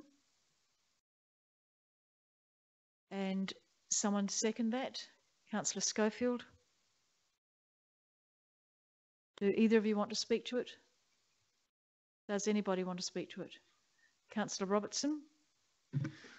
Yes, thank you, Mayor. There are 6 people that are 6 groups that are have put in applications for from the Victor area, and we're giving them $150 each only. So that makes $900 in my maths, not $1,500. I was wondering what it was we were giving them. Was it 150 per community group or not? The second question was really, what are we hoping to achieve by this kind of $150 per community group? Not encouraging rushes of blood to spend lots of money, but you know, what really can you expect out of a festival if the level of funding that you're giving to these groups is $150? A huge amount of administrative effort goes into putting together just this item on the agenda, and of course we're not sure about what they actually were going to do with their money, but they get. But to me, these kind of grant programs, if we're serious about flourishing on the Fleurieu, then these days putting on events doesn't, you know, is a costly business. And here we are at $150 per group. I'm wondering why they even bother to apply. I think that if you, I'm not, of course, I'll vote for it, what's going in there, but I don't think this sort of handout of postage stamp money is really gets us very far in terms of delivering a quality product. I might just see whether or not Councillor Henderson would be able to answer that for you, Councillor Robertson, given that she's been actively involved in COTA and also being chair of the Fleurieu Regional Community Services Advisory Committee that have been quite involved in this. Councillor Henderson? Yes, I'd be happy to add to that. This amount offered to each of these groups is very similar to what was offered last time, and we had a very successful flourishing on the Fleurieu last time round. And it's just a pity that because of COVID, it couldn't go ahead when planned in October last year, but it's still planned for April. The money being offered to these groups is just a small amount, as you say, Councillor Robertson, but it's to help them open up their doors to anyone who's interested to come and see what activities they could be involved with. And the money really will cover things like putting on a morning or an afternoon tea and that sort of thing, just to add to the experience of new people coming to have a look at what's available in these groups. Thank you. I might just see if the CEO can add to that. Just to clarify your question around the amount of money, this is a regional program. So it is $1,500 because the funds are going to all the groups, we're not just funding the Victor Harbour groups, it's a regional program. So normally there would be events right across the Fleurieu that would obviously promote positive ageing. So it's about the activities. Previously there's been events in Goolwa, Signal Point, where a number of these clubs have actually promoted and advertised their groups and clubs to the broader community. So the funds are $1,500 to the region, and these funds will be going to the region. It's auspiced out of the City of Victor Harbour. Any further queries? Discussion, Councillor Kemp?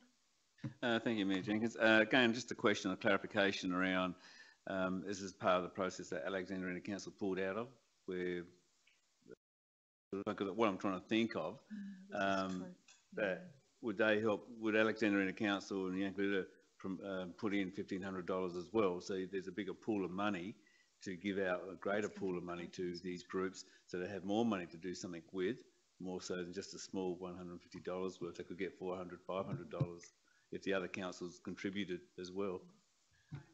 Just sorry, through the Mayor, yes, both Alexandrina, although they've pulled out of their support from some of the programs, they're still supporting this particular flourishing on the Fleurieu event, and as is Yankalilla.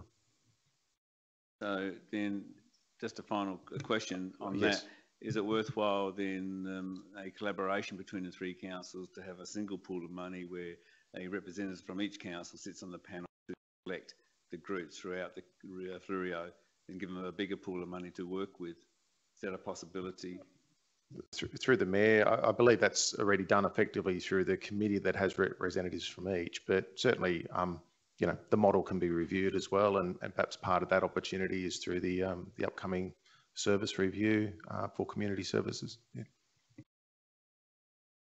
Is there any further commentary or questions? Councillor Henderson, do you want to close the debate? No, I'll put it to the floor. All those in favour? Those against? That's carried, thank you. There are no corporate and customer services decisions or reports. Item 12.1 proposed, we've done the Bluff boat ramp toilets.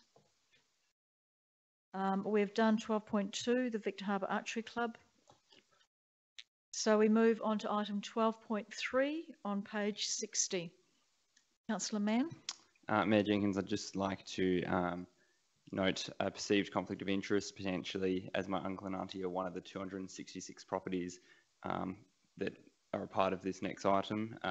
However, due to the remoteness, I'll still stay in the chamber, participate and vote. Thank you.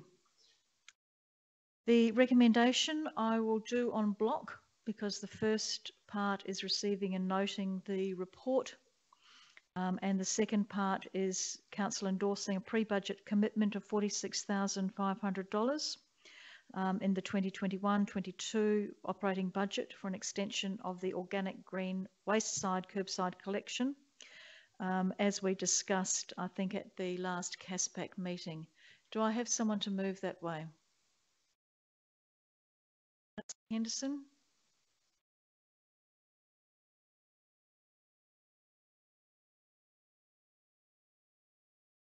Councillor Robertson.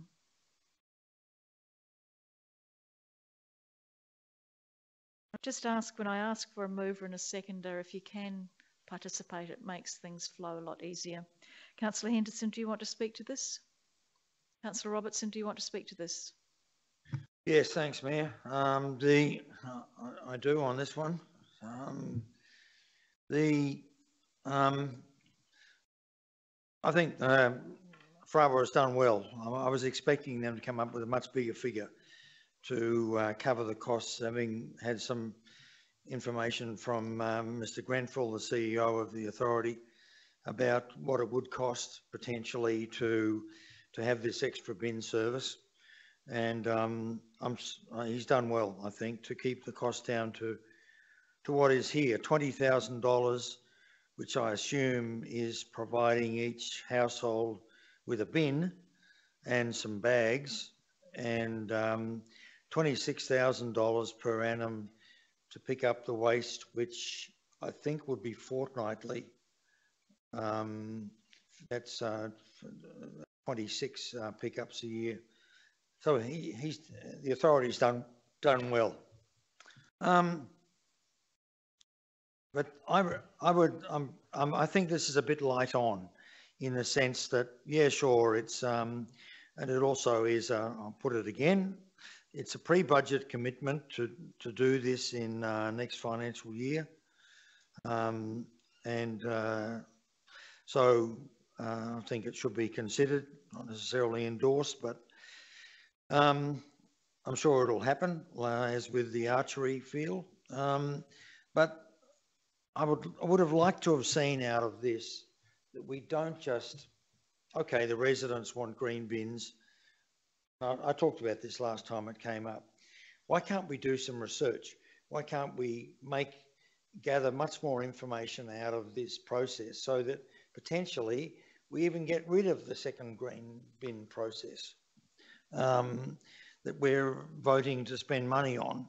And I would have thought that it would have been good to have included a bit more money in it than this when it comes up for budget commitment.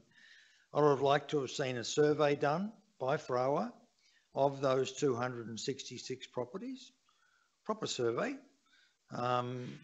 professionally designed, which would go into the issue of how many of those 266 people really do need a green bin, how many of them would like an alternative to the green bin and to burning piles of sticks in their yards each year. I would also like to have seen that we included in this what's mentioned in here, but is not actually part of the recommendation, and that is that we issue vouchers for people to say, right, you want to take a trailer load of a topped up 6x4 trailer load of green waste down to Frawa twice a year. Good for them. It takes green material down there, saves on burning, saves us having to go around and pick this stuff up with the waste trucks. So I just thought that as it will come up later on in terms of Frawa's costings, to me this is a wasted opportunity, at least at this time of the year. This is talking about 21-22 budget. But at least this time of the year, I believe we should be doing a survey, developing up some educational material. We may not need to put out 266 bins, because that 266 is all the properties that are in that area that's marked out. That we do some trialling on things like vouchers. And even if it came out of this financial year's operating budget, I know things are extremely tight in that, but if there's a way that Mr. Grenfell can find that we can get some, use up some of the funds on surpluses to go into this sort of thing, I think as it is, it's fine. It looks after what the residents are after in that area. Some of them, it's not all, it's not unanimity on this issue, but we're wasting an opportunity this year to be finding out more about what we could be doing. Thank you, Councillor Robertson. Does Councillor Littley? Yeah, I'll be supporting this. I think it's a very cost-effective way of doing something that we're pretty aware of as councillors and the public in general, and that is control, cleaning up some of those outskirts of town with fire danger. I think it is an extra cost, but it's probably money well spent. I think we have our survey results in the form of a petition. I think you get more. We'll certainly see more numbers looking at that petition and asking for this than we would see. Remember, this stemmed from a smaller section of petition, not that whole area, but more than we'd ever see in a survey, response, I think. But if I'll be supporting this for, if nothing else, it's a way of trying to get our residents to act. It's community-led. The community came to us with this petition and this request. I'd expect that they'll pick it up and run with it and help protect our town from that biggest risk that is fire, and that would be a lot more expense to us should we have that issue regularly. Thank you, Councillor Littley. Does anybody else have anything? Councillor Kemp? Thank you, Mayor Jenkins. Councillor Glazebrook, sorry. Yep. Councillor Kemp? All right, I thought you were saying something while I was talking. Councillor Kemp, you're talking, and then Councillor Glazebrook is talking after you. Go ahead. Thank you. I do support this. I think it's a great initiative, but I can't support the recommendation as written against the principle of pre-budgeting and pre-approving budget. Again, I thought a simple solution to this would have been just increase the Frower budget by 46,000 in the operating budget for the 21-22, and it would have gone through perfectly. To again, pre-approving budgets, I disagree with, and that's why I can't vote on it as written, even though I do support the initiative and the benefits of it, what everyone has said. But I believe I've got to stick to your principles about ensuring that we do proper governance and financial sustainability in doing a proper process of when we look at budget bids in its whole compassing area, not having a list of budget already pre-approved prior to coming to the first discussions. So unfortunately, I have to go against the motion, the recommendation, due to the fact of the endorsed pre-budget commitment. Thank you, Councillor Kemp. Councillor Glazebrook? Yeah, I actually do agree with Councillor Kemp this time. I supported the last recommendation because of the grant issues. I didn't want them missing out on any grants by not giving them a commitment. I felt that was important, but I'm not sure. Is there any reason why we really need to endorse a pre-budget on this? Through the Mayor. No, in this term, you can actually say that Council consider it as part of its budgeting.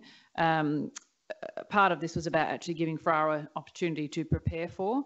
And also, if I may take the liberty of answering some of Councillor Robertson's questions, obviously some of that, it may not be that all residents take up the offer, so these costs may not be finite. My understanding is that Frower would write to all the properties. They're not just going to drop a green bin off and hope that they're going to use it. They'll actually ascertain whether those residents want a green bin.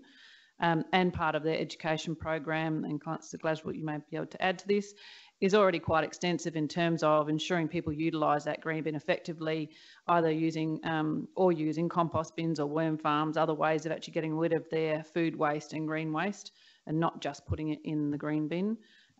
But answer to you, Councillor Glazebrook, there is no reason why you can't say that Council consider a pre-budget commitment when we do the budgeting, and it may be we can seek some further clarification from Frower about ascertaining how many property owners would take up the offer, not just a number of 226, because that's the residents who are in that area.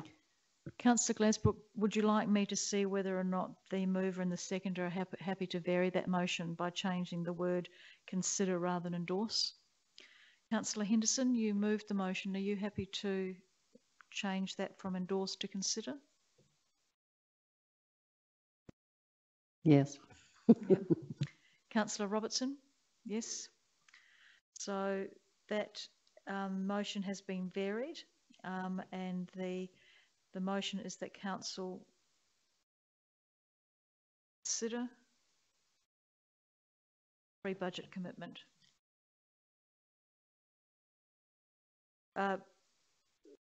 take away the word pre, the CEO has just suggested, so consider a budget commitment. Happy with that, Councillor Robertson? Does it? Thank you. I think that's a good result, and I do support this. As I've said many times, if we continue in cutting up these blocks around the outskirts of town, which is inevitably going to happen, we have to provide the services. So it's just one of the things that we need to keep on top of.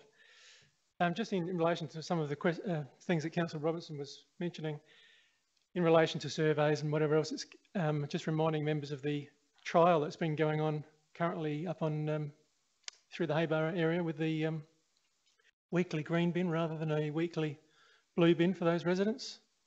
That's something that I think I'm very excited about, because as far as people more in the residential areas, the green bin is crucial to the Frawa's future, because we want more and more and more to go into that green bin, because it doesn't end up in landfill.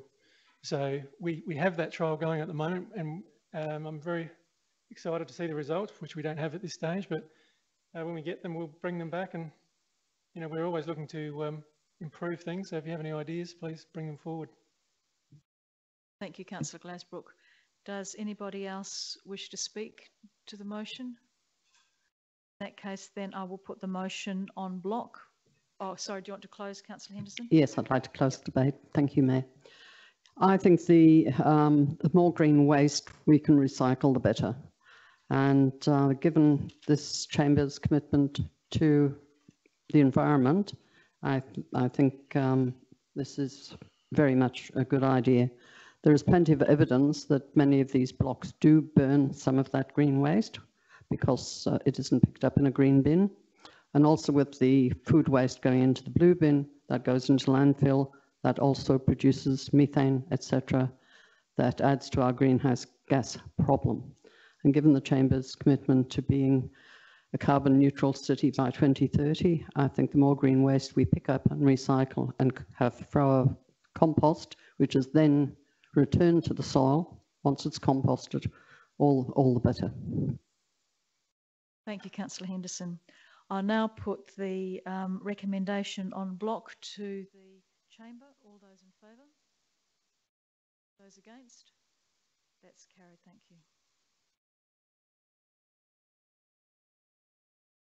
Item 12.4, the licence temporary construction compounds at the Causeway with the Causeway reconstruction.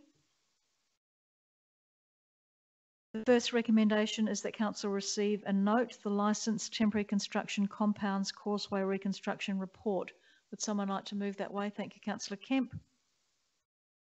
And seconded, Councillor Schofield. Do either of you want to speak to receiving the report? Does anybody want to speak to receiving the report? All those in favour? Those against? That's carried. Thank you. The second recommendation is that Council endorse that the CEO is authorised to sign and negotiate the 2 licence agreements with the Minister of Infrastructure and Transport for the exclusive use of designated areas surrounding the Causeway for temporary construction compounds during the reconstruction of the Causeway precinct, and to respond to submissions received from the public consultation for the proposed 2 licence agreements. Moved by Councillor Henderson and seconded by Councillor Robertson. Would either of you like to speak to that? No, Councillor Henderson? No, Councillor Robertson? Would anyone like to speak to it? Councillor Charles? Yeah, I will be voting against this. I know they have to have somewhere to put their gear, but it's a protest coming from me on this whole thing. I don't believe we really needed a new causeway at all.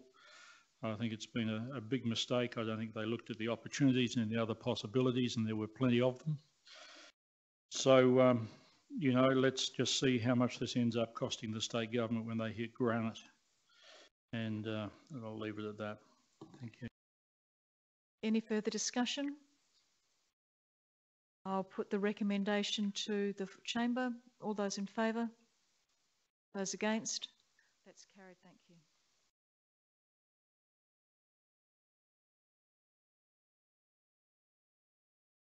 Item 12.5, O'Leary Street retaining wall, additional information.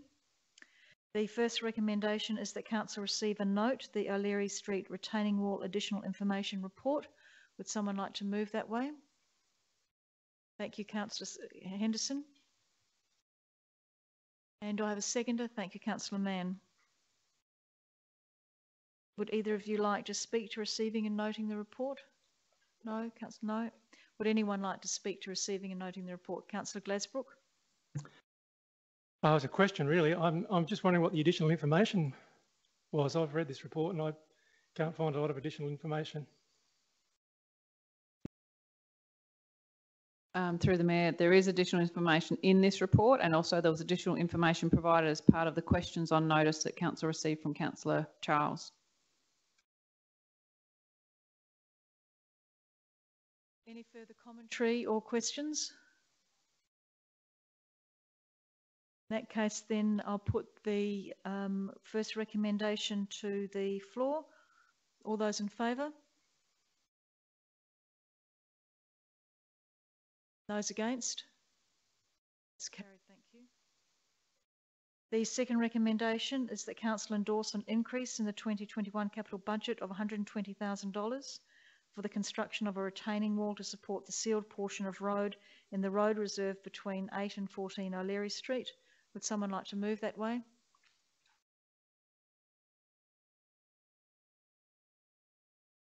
Thank you, Councillor Henderson. And do I have a seconder? If no one is going to say thank you, Councillor Schofield. Do either of you want to speak to this? Councillor Charles, you want to speak to it? Yeah, I simply can't support this. I can't put this cost onto the public that I represent. We had a conversation today with staff, three of us, and we were told that there wasn't an investigation by WGA engineers. But when I see in the response here, it says the joint initial investigation, and the joint initial investigation in questions 1 and question 3, and then mentioned again in response in 6, initial investigation. I don't think this has been handled well at all.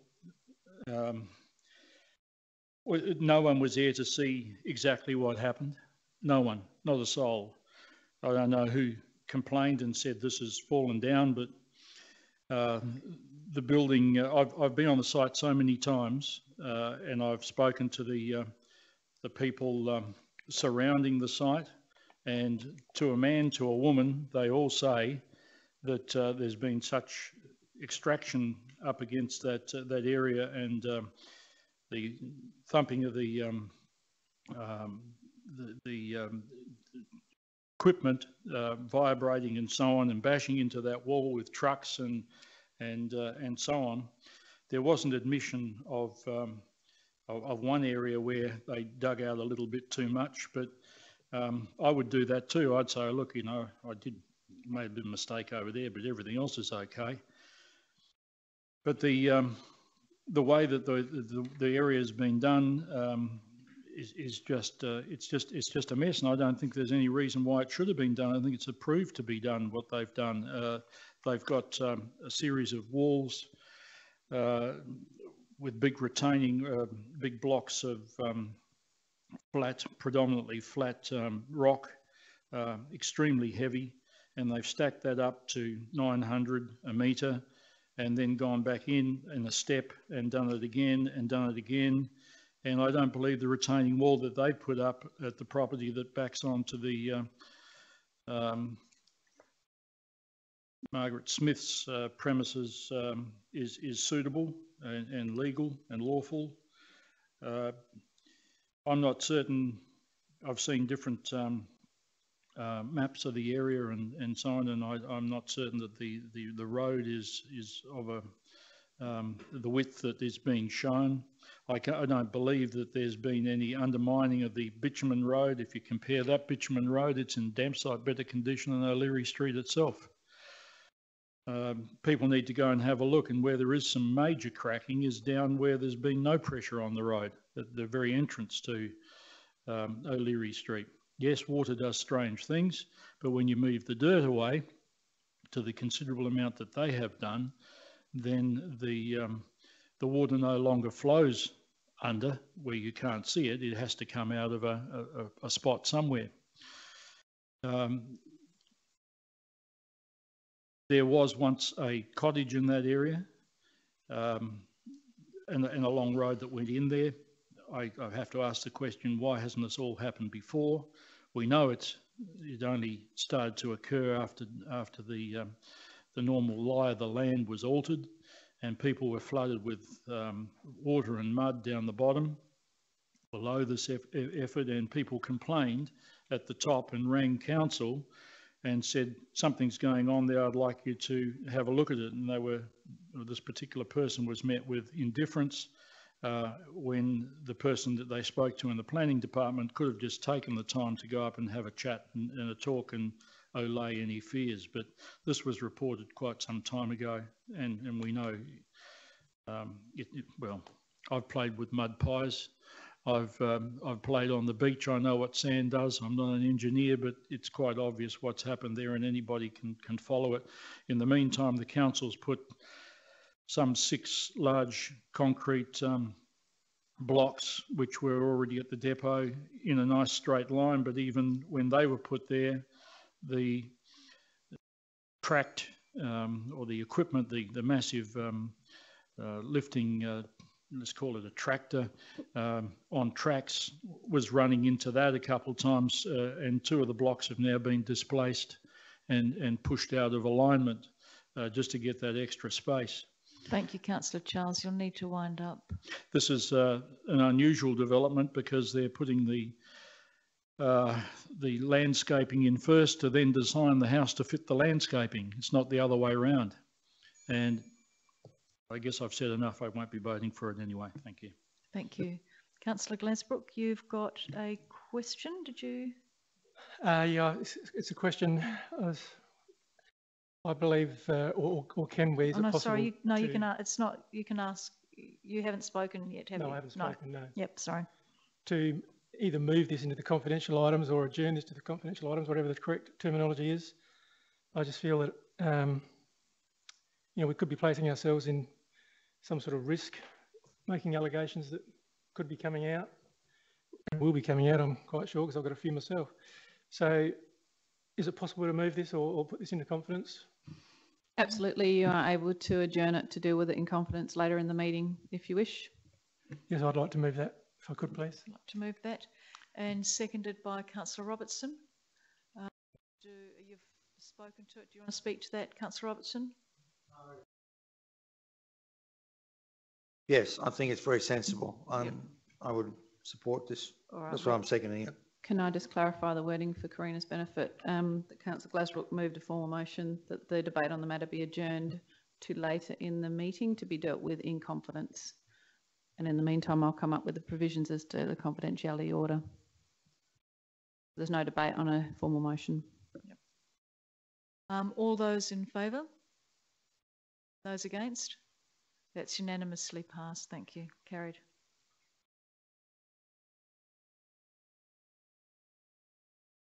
So we'll move on to item 12.6, the commercial tenant rent relief, Cartridge World, Fleurieu. I will do the recommendation 1 and 2 together en bloc. The recommendation therefore reads that Council receive and note the commercial tenant rent relief report and that Council does not approve the commercial rent waiver for the months of November and December 2020 for the formal owner.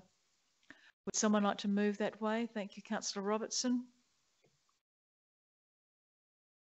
And do I have a seconder? If I don't have a seconder, then it will lapse for want of a seconder. Thank you, Councillor Schofield. Do either of you want to speak to this?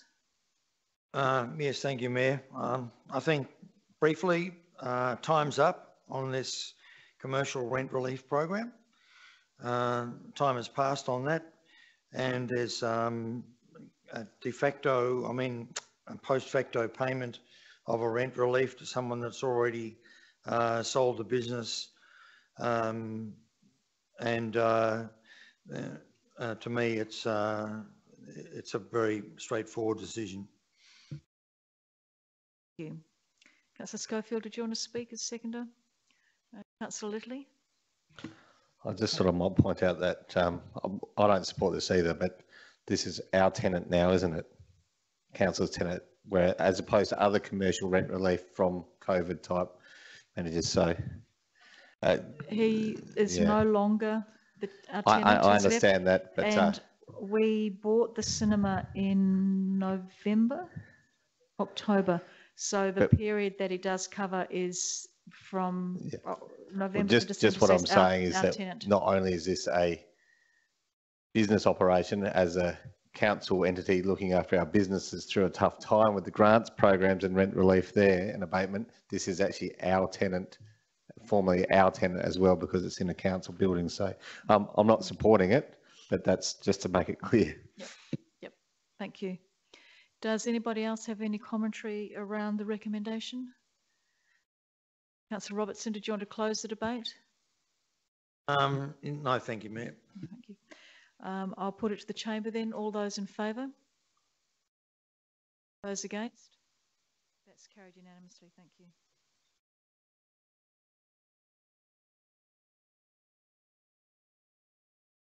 Minutes of council committee meetings, and the first one is the Community Transport Scheme Advisory Committee. I'll do that recommendation en bloc. The first part of it being that council receive and note the minutes, and the second part being council endorse the letter relating to the extension of metro ticketing to the Honourable Corey Wingard, Minister for Infrastructure and Transport, Sport and Racing, and copy to David Basham. Would someone like to move that en bloc? Thank you very much, Councillor Charles. And seconded by Councillor Kemp. Do either of you want to speak to that en bloc? Councillor Charles? You'll probably shout me down, but because you'll say this is not specifically about this particular subject, but I'm... Well, it needs to be. If you look at the procedures... Give me an opportunity and you can vocalise what you think. In June last year, a bus stop was produced by the men's shed. It still is not installed. It was actually galvanised, painted, whatever else. It's still been sitting in the depot. When are we going to get that up? Councillor Charles, I will remind you, as you knew that I would, that we are talking about receiving and noting the minutes and endorsing a letter relating to the extension of metro ticketing. I'd like to keep to that subject as per our meeting procedures. Do you want to speak to the recommendation? I just believe people need a bus stop to Do you want to receive. Speak to the recommendation? No, I don't. I've said sufficient. Thank you. The point is made. Councillor Kemp. Thank you, Mayor Jenkins. Yes, I support this, but also I'd like to see a third recommendation, because it's not very clear on who's going to write this letter and what signature is going to go out under. I would assume it's going to be the Mayor's signature, because that's the spokesperson who would write the letter, or the CEO. Whether we have to put a third motion in to clarify that, but I think the letter needs tweaking. It's a good letter, but I think it needs to be a bit more polished up to really get what the Scots Transport Committee recommended.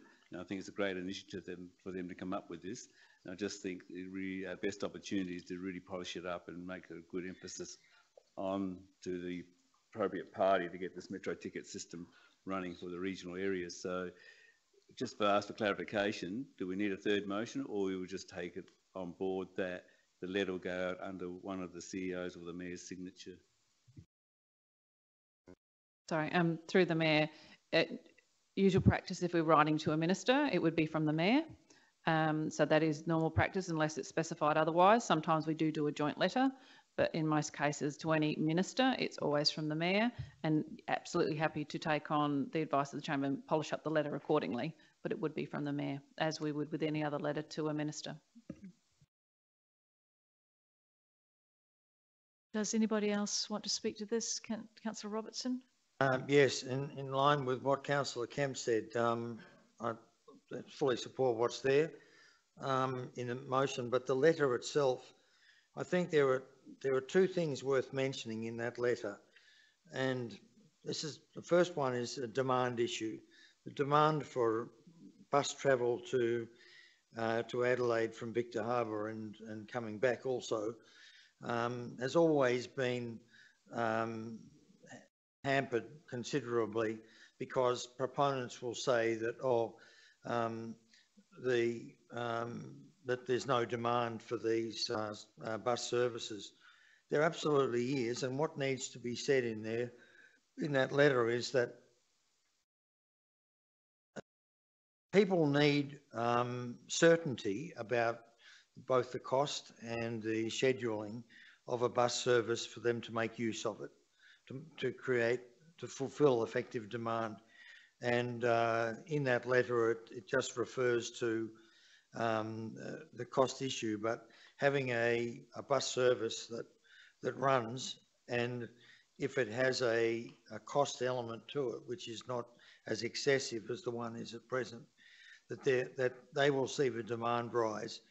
And secondly, I think that by having a better bus service, we can help at the margin to reduce the amount of road traffic on the Victor Harbour Road. And I think that over the next decade or so, while we're perhaps waiting for improvements to the Victor Harbour Road, that anything we can do to get people into buses or help them get onto buses if they're willing to travel that way is really important way of reducing the risk of road traffic accident. Councillor Henderson. Thank you, Mayor. I'd just like to remind my fellow members that there was a transport survey done by the Department of Transport, State Transport Department, over a year ago, probably 18 months ago. That report was presented to the Southern Communities Transport Scheme Advisory Committee, and it was tabled in our council agenda at that time. So that document is available. They did identify that there was a need for better transport systems throughout the whole of the Fleurieu, and that that report also identified the major areas where that needed to be supported. This letter is actually a follow-up to that report, because since that report we haven't heard anything more from the state government. So this is a follow-up directly to that report. Thank you, Councillor Henderson. Is there any further commentary on the recommendation? Councillor Charles, do you want to close the debate?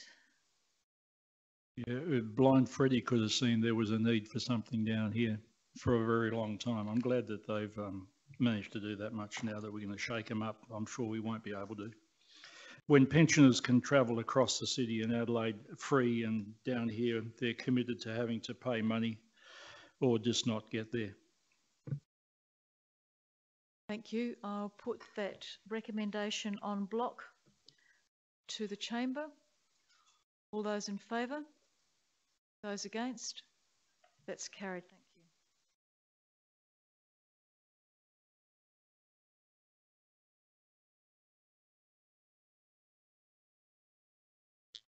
you. Fleurieu Regional Community Services Advisory Committee minutes, and the recommendation is that Council receive a note, though the report.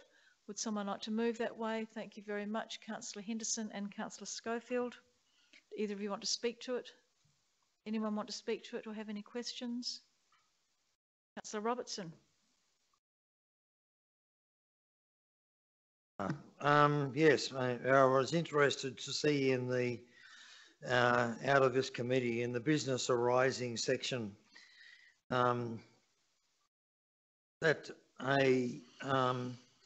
regarding the security services for the emergency department at the hospital, a letter had been sent to Minister for Health, Wade, in September of 2020, and no reply has been received. There was a follow-up to date there. I guess there hasn't been. There was a follow-up request made, I believe, in December. but still no replies received. This is a really important issue, and this issue of the risks associated with people working in the emergency department are going to start rising, particularly in this June quarter, I think, as we see a bit more stress on households locally as some of the business support services from the federal government drop away.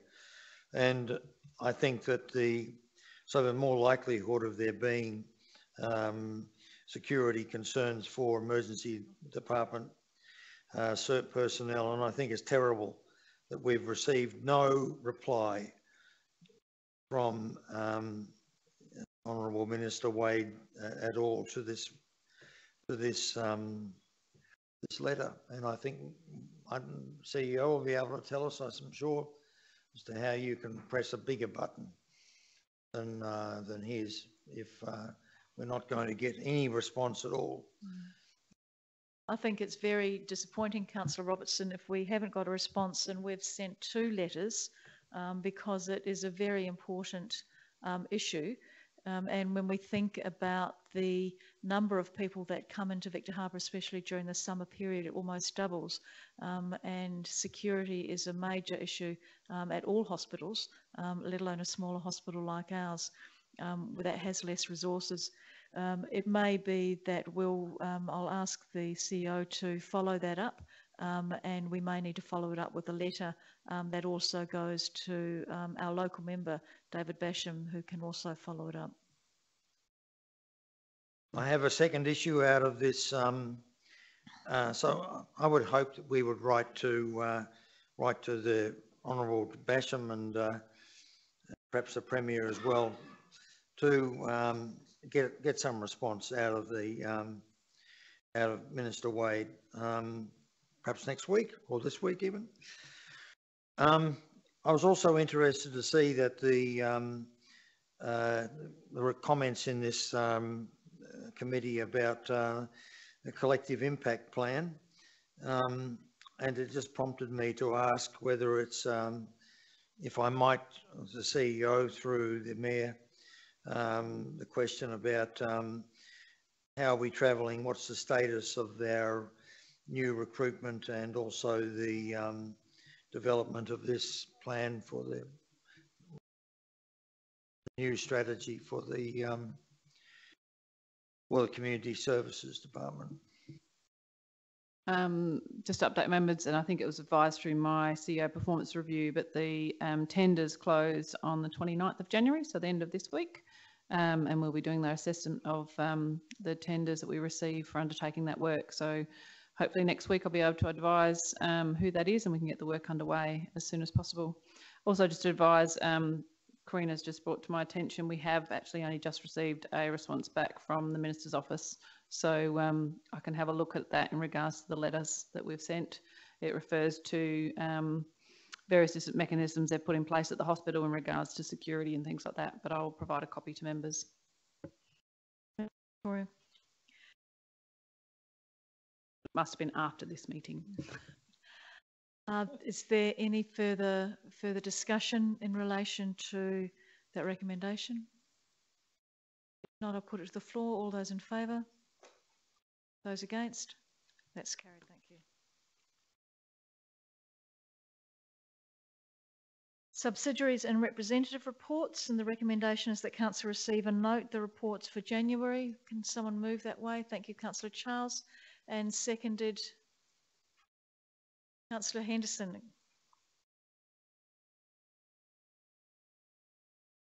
Either of you want to speak to that? Anyone want to speak to it? Councillor Robertson. Yes, thanks, Mayor. There's not much in terms of the reports that have come in. It is a dead time of the year for activities. For myself, the one about the high school, of course, they're just cranking up to start the new school year, so nothing to report. But I'm just wanting to, if I might, ask the CEO through the chair, through the Mayor, the these subsidiary reports, well, some of these are not exactly subsidiaries of the council. So who qualifies to provide a report to this section of the council's agenda? I mean, I get it that there's, you know, the Southern Hills and the Adelaide Hills associations and so on. But who are qualified to, who do we ask to provide us with a report? And who do we not ask? So through the Mayor, obviously any of council's subsidiaries that it's involved with, and it's not that it's compulsory, obviously it's an opportunity for information updates to come through there, and it's also an opportunity for possibly representatives on those subsidiaries to give a verbal update. All of those subsidiaries, in most cases, their agendas and minutes are available on their own websites. So this is just an opportunity, if there are matters to be raised, that they're raised at this meeting and you may want to talk to them. It's also for those members or organisations where they have written to council and formally asked for a representative of council to sit on their groups, and council has a formal representative on those groups to come and provide an update, or those minutes and agendas or newsletters are shared if they're publicly available. As you would know, some of those groups that we have representative on do not want their minutes or agendas to be public, but they're happy for an update to be provided. So it's just an opportunity for elected members and also for the community to be informed on other activities that are happening outside of the chamber. Any further questions or debate? Anything you want to say in closing, Councillor Charles? I'll put that to the vote. All those in favour? Those against? That's carried. Thank you.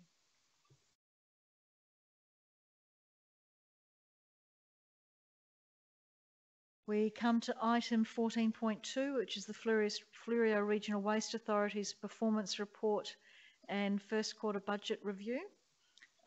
And I'll do that recommendation en bloc, as the first one is receiving and noting the performance report. So if somebody would like to move recommendation 1 and 2 en bloc, I'll take that. Thank you very much, Councillor Glasbrook. And do I have a seconder for that? Thank you, Councillor Hales. Councillor Glasbrook, do you want to speak to it? Just to say that everything looks to be going pretty well. I think members have had a look at the report. If there's any questions, I'm happy to answer them if I can. Glasbrook, Councillor Hales, do you want to say anything? No. Does anybody have any questions for Councillor Glasbrook or anything they'd like to say? Councillor Kemp and then Councillor Robertson. What's your secret of making a surplus by the end of the year? Well, I can brag a little bit here, but the Waste Authority is, I think, nearly always, I think it might be 1 year that we didn't have a surplus. No, I think they don't do a bad job, really. We have a lot of challenges. We've got a huge surplus at the moment, but that'll come down as a report identified. This is, you know, at the moment the Waste Authority are absolutely flat out, of course, at this time of the year, and they'll be spending that surplus at the moment with all the extra work they have. But no, I think generally they've had many challenges, particularly in relation to the China sword, and even again last year we had a reduction in our recycled money that we collect, which has affected. There's always been a pressure and a challenge to our budget, but we seem to have managed to always find something that we can cut out or put off and end up in you know, around the mark. So I think it's a credit to them, really. So I hope that answers your question. For that, Councillor, again, it just shows that a subsidiary, you know, if they do it right and work hard, they can turn deficits to surpluses. I guess it's just a model that we could look at if it's available. Thank you, Councillor Kemp. Councillor Robertson. Yeah, thank you, Mayor. Just a very quick question. I noticed here on page 121 it talks about the budget review, the operating budget, and they were talking about here that they had a 50% second item on the operating budget, reduction of 50% in event bin income. in brackets due to events being cancelled due to COVID-19. It seemed to me that in some of the detailed accounts there, that I'm not sure where their event bin income comes, because it's not listed separately, but I presumed it was under other income, that their income there had actually gone up. But I don't know whether that's the difference between the cost of collecting the event bins and what they got for the event bins was changed, or whether it was just a raw amount that comes from event income, because I think that in the future this is going to be a big deal in terms of source of income for as our event program grows. Yes, well, obviously they had a huge reduction in the events, so therefore the requirement for bins wasn't required, and it's not only for private organisations that might have a function on that might have additional bins. The council also pay the Waste Authority when we have an event. So if we have a particular event and we want additional bins from the Waste Authority, we pay. So that comes in as obviously an income. I'm not sure what line that goes into specifically, I'm sorry, in the broader figures, but yeah, so that is an income line for the Waste Authority, which is also an expense to most of the councils or private organisers of events. If I might, Mayor, a question back to Councillor Glasbrook, our representative on the... No, not a question to him, sorry, back to the council, is that I think one of the things that is highlighted out of this, the performance report, and it comes back to this issue again of doing more research and more education and putting some money back into that, and that is that in trying to reduce the amount that we send to landfill, we still have a staggering amount of waste that we generate in terms of single-use plastics and the like. There's all sorts of approaches being taken to this issue from across. I noticed there was a big article in this on the previous LGA news about different councils doing different things to reduce the amount of waste. But my Rotary Club here in Victor Harbor is active in events area, and we were doing the barbecue on Saturday for the no, not Saturday, Australia Day. And my goodness, the amount of plastic cups we were distributing just for the, for people to drink orange juice out of, it's incredible. So, yeah, we as a council need to give some serious thought to that issue. Thank you. Any further comments in relation to that en bloc recommendation? Councillor Glasbrook, would you like to close the debate? Have you got anything more to add? I'll put it to the floor. All those in favour? Those against? That's carried. Thank you.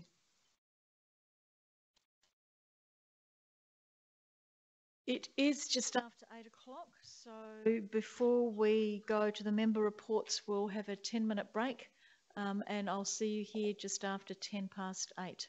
Thank you very much.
We now are up to item 15, which is the mayoral report, and the recommendation is that we receive and note that. Thank you. Moved Councillor Hales and seconded Councillor Mann. Do either of you want to speak to that or any questions? Does anybody want to speak to it or have any questions? All those in favour? That's carried. Thank you very much. 15.2 is the elected members' reports for January. Moved by Councillor Mann and seconded by Councillor Hales. Do either of you want to speak to that? Does anybody want to speak to that or have any questions? All those in favour? That's carried. Thank you very much. There are no matters of urgency. Item 17, questions on notice. Questions on notice Fleurieu Futures projects. That report is received and noted. 17.2, Encounter Bikeway Master Plan from Councillor Kemp. That report is, those questions are noted. 17.3, questions on notice O'Leary Street retaining wall from Councillor Charles. Those questions and answers are noted. Excuse me, Mayor. Can I ask a question, please? As you're running through those items, 17.1, so these questions are put in and then they've been answered. There's no discussion of those? No. Okay. Questions on notice O'Leary Street retaining wall. That's been noted. Questions on notice council meeting Crozier Hill Plan Amendment report from Councillor Charles, 17.4. Those questions have been answered there. 17.5, the KBR 2005 report by Councillor Charles. Those questions and responses are there. There are no questions without notice.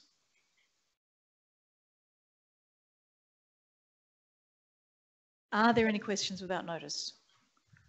Councillor Charles, then Councillor Kemp. Mayor, I've got to start with a statement first. There are two, we have a lot of difficulty with people trying to make their way through our township. There are, particularly in holiday periods or busy times. And that's everywhere. We saw it, this video here about the Bluff and Franklin Parade. Wherever you go in Victor, it's just not easy to get through from A to B or C or whatever else. But there's a couple areas that can be improved on, and in fact there's three. And one is the entrance and exit, or the entrance in particular into McDonald's. When people rank in Crozier Road just beyond the roundabout to turn right into McDonald's, they're parking at an angle generally, and people can't get through from the rear and continue up Seaview Road. There's also a problem with people exiting there too, but I think we can improve things there, or need to look at a way of improving the way people rank. We haven't got room for a turn right anytime lane in the true sense of the word, but surely something can be created to straighten people up, because it happens both directions. People coming down Seaview Road, turning into McDonald's with a sharp turn. So I think we've got to limit it one way or the other and try and do something. The other problem area is in Crozier Road. Crozier Road, just up from Burke Street, there's the entry to the underground car park of Big W, Woolworths, the shopping centre there. And cars are parked on the left-hand side of Crozier Road going up the hill. And when there's a vehicle there and someone is turning right, they're holding up the traffic once again. There should be, I believe, a yellow line there so that traffic can flow more freely and continue on. There's also at the intersection of Ocean Road, that's the boundary of Victor Harbour and Port Elliot, and that is the boundary road which runs to the Aquatic Centre. Quite often there are vehicles parked on the left-hand side or the seaside or the western side, sorry, the southern side of the road coming out of Port Elliot direction, And whilst they're there and someone's trying to make a turn down into and toward the aquatic centre down Ocean Road, they hold up traffic for quite some time. You just can't get past. That corner is quite lethal. You'll see that the concrete on the left-hand turn coming out of Victor Harbour and turning down Ocean Road is all broken by trucks going over it. It's a particularly tight corner when it really needs to be treated in some way or other to make that a smoother turn for people, and so they can get off the road without having to go across the white line and in front of oncoming traffic. I just would like, is it possible for our engineer and our council staff to have a look at those 3 hot spots and give it some consideration and come back to us on it, please? I'll take that on notice, Councillor Charles. Councillor Kemp. Thank you, Mayor Jenkins. Excuse me. This is to do with the Encounter Bay Bikeway Master Plan timing. This was endorsed to be done this financial year. Yes, we've still got 5 months to go, but a little bit disappointed that no person has been, or company has been organised or told to go away and do a master plan on our behalf, because the reason why we're doing part of this master planning of the bikeway is to ensure that we get the right model for the bikeway, also the right costings, but also it times in with Lot 51 with the Minister, who's on our request is holding off on selling or making a decision what to do with that land. Give it to us for the bikeway or to just sell it off to the private. So I'm not wondering, the question is then to the CEO is how long will it take to get this master plan finished this financial year, or will it be in the new financial year? Do we need to write to the Minister to inform him that due to COVID-19, let's put that down as all the problems in the world, that, you know, could he hold off a bit longer before he makes a decision, or ask where he's at his decision, or is he still waiting for us to provide that master plan for him to make a decision? So the timing of it at the moment, to me, was important at the time why this all went through, and now we, 7 months into the year and we still haven't have a master plan ready. We haven't even appointed a consultant to do it yet. So a little bit disappointing in that respect, because I thought if the Minister's waiting for a plan to look at to see whether it's worthwhile giving that Lot 51 to us, would have been a good opportunity, but I'm not quite sure where we're at. Or have you had correspondence from the Minister saying, I'm not waiting anymore, I'm going to, deal with it? About 3 or 4 questions there, bit mixed up. Some of them I'll take on notice. Obviously, like with all our projects, the requirement was to undertake it within this financial year, and the aim is still to finish it within this financial year. We don't start every single project as of the 1st of July when the financial year starts. We spread them out throughout the year. We've had a number of projects occurring, and obviously the retirement of our manager in that area has actually put a little bit of a delay, but we still feel that we would be able to complete it, if not substantially complete it with this financial year. I'll follow up in regards to the requirements with the Minister. We had obviously advised them that we were looking at a greater master plan in regards to those particular properties, and I don't believe there was any pending deadline or date for that property, but that's the one I'll take on notice and follow up. But again, we are still working towards that completion in regards to having it done within this financial year. Just a follow-up question. Thank you, Mayor, through to the CEO. This master plan, the terms of reference for the consultant to look at, are we looking at 3 options or 4 options? Which is the 4th option was including the current bikeway of that being upgraded, the costings of it compared to the dunes to the north or south of the railway line or through Lot 51. I'm just wondering if we're going to include the 4 variants. I'll need to take that on notice in terms of what the actual tender process is looking at. Obviously, there was a portion, Karen can probably elaborate, but obviously there was a portion that was already done, which was Bridge Terrace, and it was beyond Bridge Terrace that was the main piece. But. Thank you. Through the chair, the scope of work is only just being drafted now, but it's going to be drafted on the basis of the of a stage detailed within our bicycle strategy from 2016. So the work that's funded in this budget this year is is to complete that particular work, and it does have, I think, 3 different options from memory. I don't have it in front of me exactly, but I think it's about exploring 3 key options for that section from the High Marsh River through to the council boundary specifically. I know Mr. Brian Doman provided all those maps and plans, but again, I thought through discussions there was an opportunity to look at the current bikeway to see whether that's another option which could be upgraded, which may be a cheaper option and still, does the job. And I thought that through our discussions, through workshops, that would have been picked up as a 4th option as part of the master planning to give us a better perspective.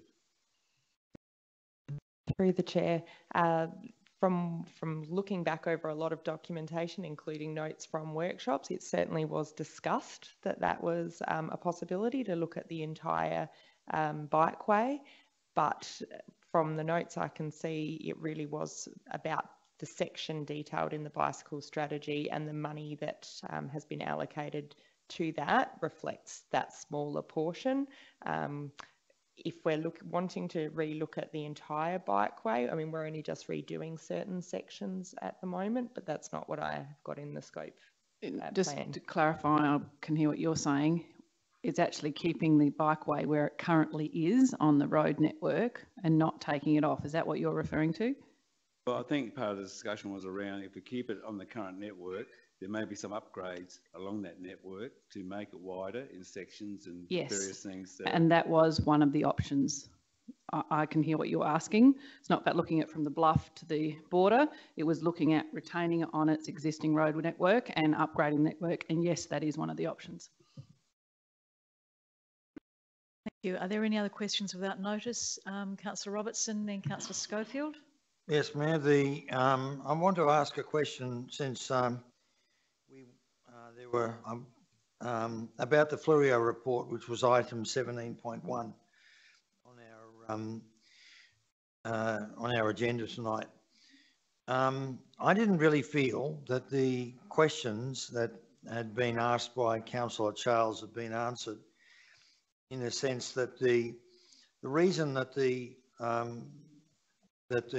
Yankalilla and Alexandrina have not agreed to releasing this report, but we have, that I couldn't really understand what's stopping us from saying, well, you mightn't want to release it, but we will, because I think it's ridiculous that this relatively old report that's getting on for a decade old isn't out there, and it's a tricky issue, so it's going to involve a lot of public discussion to move it forward at all. But it is a worthwhile proposal to be discussed locally. I think in some respects it's being pushed before you, or jump before you're being pushed. And so I'm wondering, my question is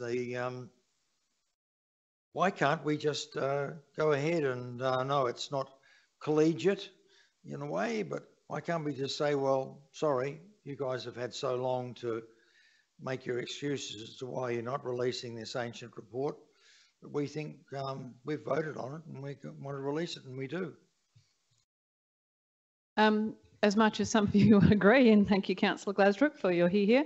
The report was commissioned jointly, and it contains financial and detailed information about all 3 councils, not just the City of Victor Harbor. And while Council did move a resolution to release it from confidence, subject to the other 2 councils resolving as well, they haven't. So it's not our document solely owned by the City of Victor Harbor just to release, unfortunately. If I might ask a supplementary question. If at the next council meeting we put forward a motion on notice that we want this report released, but we take out all the financial information, which anyway is old hat, and that we're going to release it, is there a problem with doing that?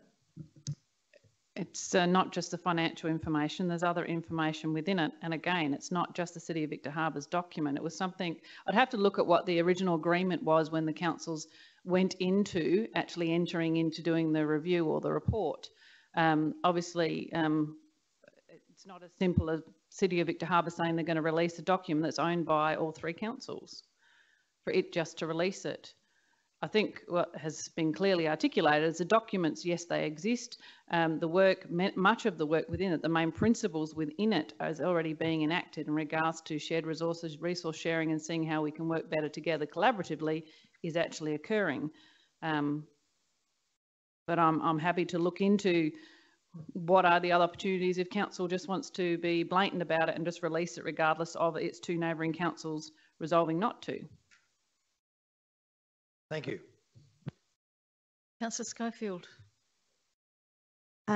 Yes, I just have a question through the Mayor to the CEO.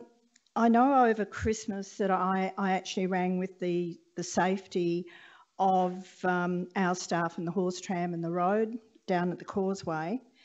And I'm just wondering whether we could have a look at, you know, further consideration for that particular area. Now, since I rang, there's been 2 other near misses of our staff. People are trying to push behind the horse or they're over the speed limit, which is putting, again, our staff and our horses at danger. But also the pedestrians, because we have bitumen and then all of a sudden that section where our rail line is, we're looking at paving, which makes it look as if it's a pedestrian crossing. And the amount of people that are just walking out into that area, it is becoming quite dangerous. But my basic concern is the fact that while the staff are trying to hold the traffic at bay, the traffic aren't responding to our staff's requests. And there's, as I said, there's twice that I've seen since I rang, and I know your staff did come down and do some work, so really grateful for that. But it doesn't seem to be deterring. The speed limit of some of those people must be 40 odd, 50 coming through there. My car tells me once I go over 20 that I'm above the speed limit. But I can't see a sign that tells me, but my car tells me. But I just wonder whether, you know, it's possible to have another look at that and see if we can improve that safety, whether we look at a zebra crossing, I don't know, but it is quite dangerous. Through the Mayor, as I already advised you, and I have spoken with the General Manager of the Horse Tram Authority and advised that it's probably advisable for some of her staff to do the work zone traffic management requirements, but actually instigating those also will be costly because it requires more resources when they're actually doing, it's almost like a temporary road closure. And it's also about what's enforceable by way of having certain provisions in place, and if people breach that, then it is enforceable. Where at the moment, from what I can understand, the process that they go through is basically just looking or warning the traffic that the tram's coming over, there's staff within high-vis vests, and that they ring the bell, and then the horse tram travels over the road. By putting in work zone traffic management, it's no different to a worker working on a site, and there are strict laws around how that actually occurs. It's another process and resourcing, but again, people's safety and the safety of staff and the horses is paramount. And I've already spoken to Meg about that, and we're exploring that further at the moment. Are there any other questions without notice? Councillor Charles. Thank you.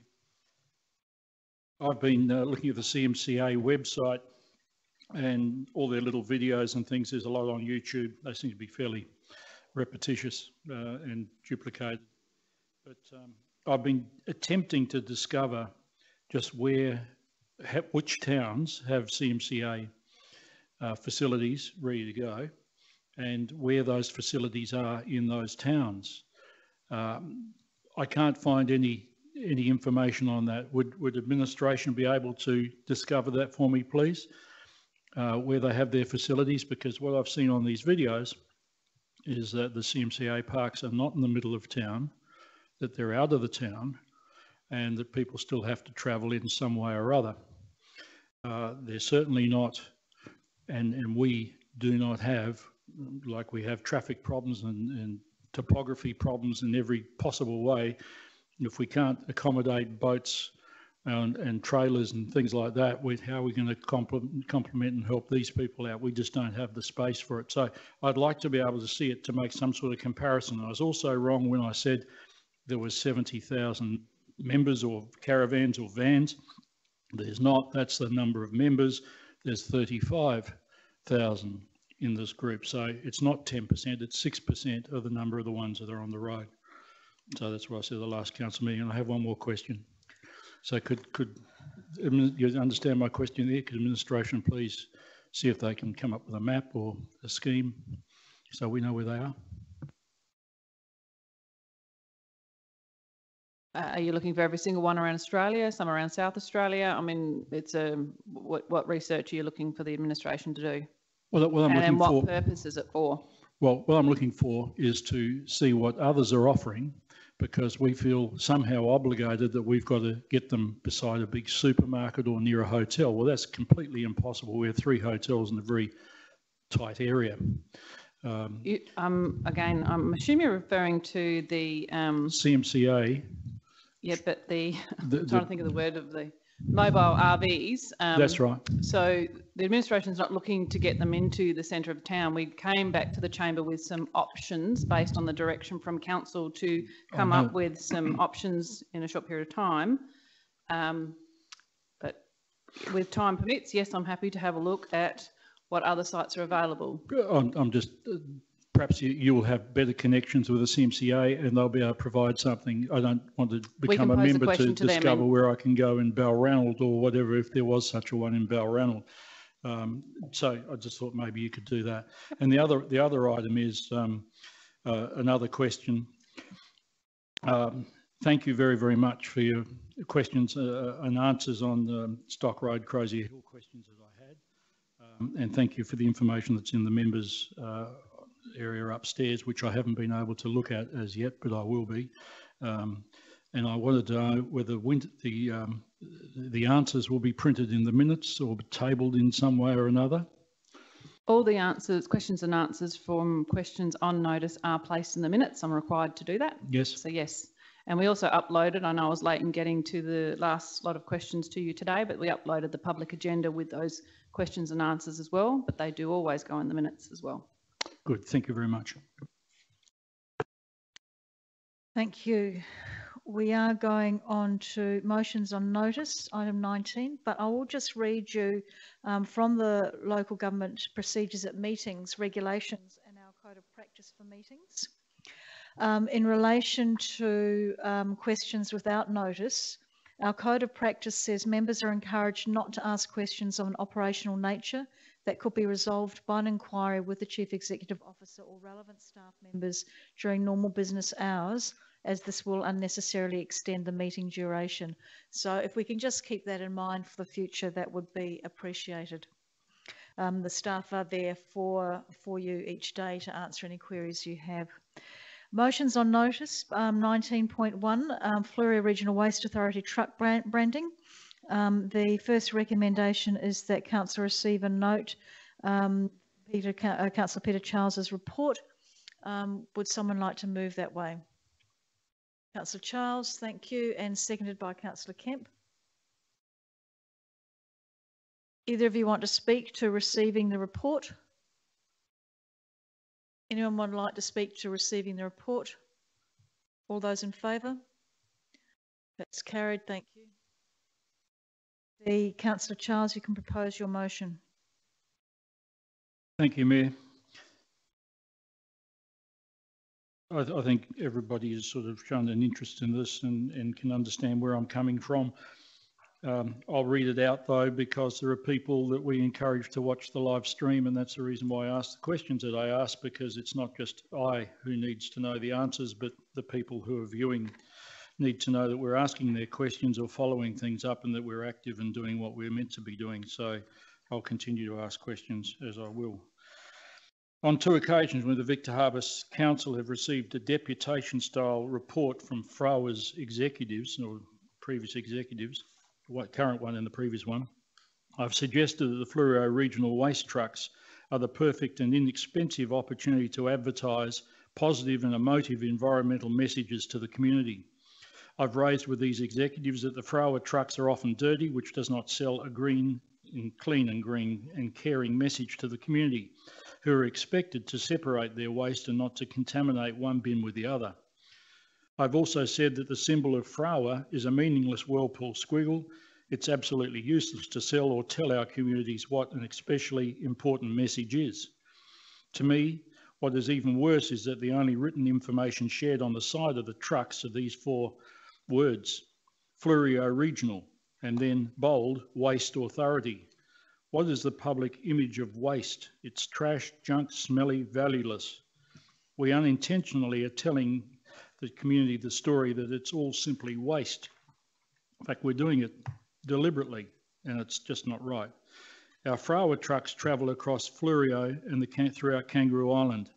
They should be sharing, reinforcing a positive, clean, hopeful, inspirational and encouraging visuals wherever they travel. Driving along almost every street, stopping house to house, bin to bin.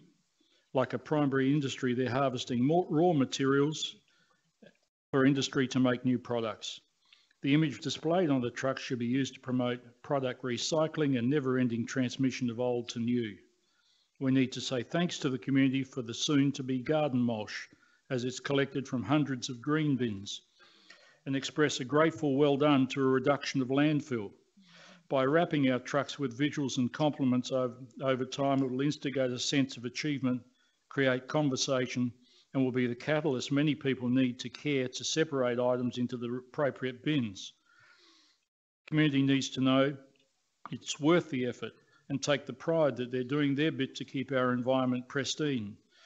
Trucks that can carry individual and varied messages. There are 2 sides to trucks, and I've suggested that school children, well, all school children should be involved and given the opportunity to design a short message with an image. Children's involvement ensures their parents will not miss out on hearing about the issues which concern them. And so that's the reason why I've put this motion in. It seems that it doesn't matter how many times we mention it, it doesn't seem to sink in that we need to use this perfect conveyancing way of getting message across to the public with clean, smart trucks with an environmental message on them. And as I sent you the photograph of the sewers group, we have a big whale on the side which said, "We help to protect your oceans and seas." It says something way better than Waste Authority. So I understand you've spoken with our Executive Officer, Simon Grenfell, and they're going to take it to the next board meeting. I wish they would get on with it. I see that there is a truck down here with nothing on it and it's ready for wrapping, but you couldn't get a better opportunity to advertise. It'll save a whole lot of other methods of trying to educate people. You can be there constantly moving around, not costing anything. Okay, so I've lost my way here in the conversation, but I think everybody understands it, so I'll leave it at that. Thank you. Thank you, Councillor Charles. I'll ask for a seconder, and then I might ask Karen Rotaczynski to speak to what was discussed at today's board meeting. Do I have a seconder for Councillor Charles's motion? Thank you, Councillor Robertson. Do you want to speak to that, Councillor Robertson?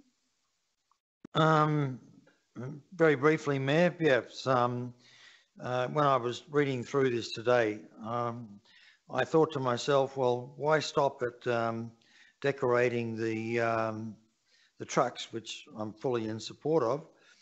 And I was going to ask a question tonight, was it all costs money, but to what extent would we be willing to dress up our council vehicles with messages?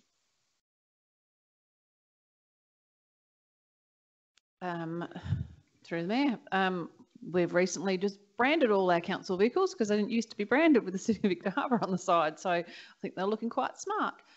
What sort of branding were you thinking of, Councillor Robertson? But maybe you want to refer to that later after this motion. Yeah. Thank you. I might just ask Director Rotaczynski to outline, this was discussed at the Fraua board meeting, I believe, today, and yep. Through the chair, sorry, it wasn't at the Frawa board meeting, but I did have my induction today with Simon Grenfell, Executive Officer, and we did discuss this item, and he's been working in the background for a period of time to actually put together a promotional campaign for Frawa, including for the trucks. It's not something he's yet put together formally for the board, but it was already part of his plan to look at quite a strategic marketing campaign for the vehicles in particular. So I don't think he would disagree with this philosophy, and I'm sure it will be something that they would welcome a discussion on at the next board meeting. Thank you. Does anybody else want to speak to this? Councillor Glasbrook and then Councillor Littley. Yes, thank you.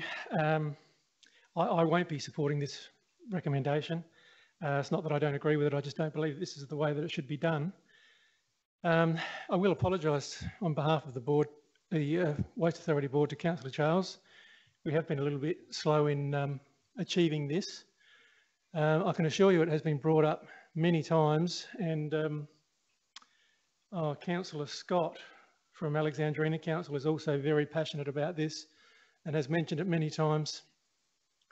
I suppose it just hasn't been a priority of the Waste Authority. We've probably been spending more time trying to make sure we've got a balanced budget rather than worrying about what we've got painted on our trucks. But I can assure you that the board agrees with this sentiment, and we'd have intentions of doing this. As I say, I apologise for being a little bit slow. I won't be supporting this recommendation at all because I don't agree this is the correct way to go about doing it or achieving what we want to achieve. So yeah, I think that's all I need to say. Thank you. Thank you, Councillor Glasbrook. Councillor Littley.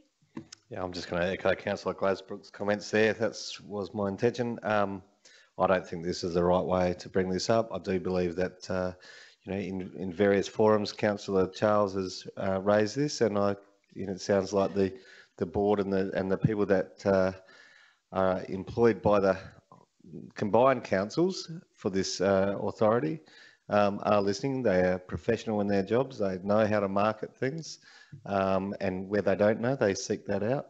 And as Councillor Glasbrook pointed out just earlier, and we were impressed with, they're predicting a surplus this year, so they're also managing the way that they go about those things as well. So I don't think they need to be pushed into that. They're doing it as it is. Thank you, Councillor Henderson. Yes, I agree with the previous two councillors. I think I can understand where Councillor Charles is coming from, and yes, we need to move in this direction, but I think it will take its course. I would just like to add that some of the best branding I've seen on trucks and on a waste truck is an electric plug, because it was an electric vehicle. Thank you, Councillor Henderson. Councillor Hales. Thank you, Mayor Jenkins. Not to sound like a broken record, I agree with the councillors before me in terms of, I totally agree with the sentiment behind this motion, but I can't vote for this motion.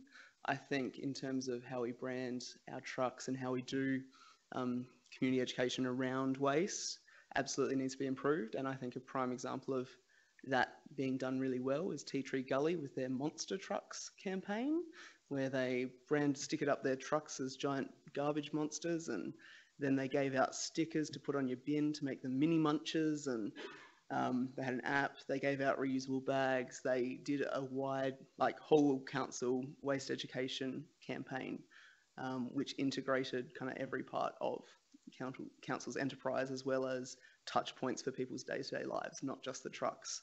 So I think that should definitely be something that Frawa looks into, and I'm sure Councillor Glasbrook and Director Rokoczynski will take that in that direction. So thank you. Thank you, Councillor Hales. Any further comments? Councillor Kemp. Thank you, Mayor Jenkins. Interesting listening to all the members talk to this. I looked at the recommendation. I'm thinking, am I looking at the right recommendation? Because all he's asking is for the board of Frawa to consider would they can contact the schools to see if they want to run a competition for children to come up with some concepts and some designs or some messages. Not about doing the whole branding process, just asking the schools if they're interested in being involved in doing that. what time frame would be up to the board to decide if that's the way they want to go. But all it was just a request. Would they consider it at their next board meeting? That's all the motion's about. So I think we've blown it out of all proportion in that context. We're not telling, the motion's not telling the board to go ahead and do rebranding and marketing and all anything like that. It's just asking if they consider utilising the schools who children do love designing and artwork as part of their curriculum for this type of process, and it would be good education for them to learn about recycling, waste and so forth. So that's all it was, just a simple request to get the schools involved at a later date when it was the right time. Thank you, Councillor Kemp. Councillor Charles, do you want to close the debate? Well, I think you clarified that very, very nicely, because that's all it was, and it's born of frustration. I don't know how many times you've got to mention good ideas to people, and of course, just as Councillor Hales has just said, there are some councils who are progressive. Simon Grenfell's been in the position for 12 months now. I think that's no excuse that something hasn't been done before now.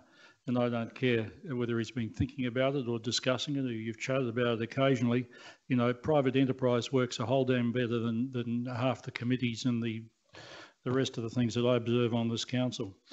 It's just frustrating. It truly is, because there is the free advertising down every street to every door. And enthusiastic people saying, well, it is worth picking up that rubbish that's just fallen out of the bin, because I'm starting to care about the environment. I'm starting to care about that plastic that falls over there. You know, I walk around picking up rubbish all the time now, and I think, God, what am I doing this for? Other people just step over it. We've got to incentivise people, and if you start with the kids, that's where it works. Now, these people are so-called professionals. So-called professionals. Doesn't mean they're good. Thank you, Councillor Charles. I now put your motion to the floor. All those in favour? Those against? That motion's lost. Thank you. Quick division on that, please. We have a division. All those in favour? Just let Karina catch up.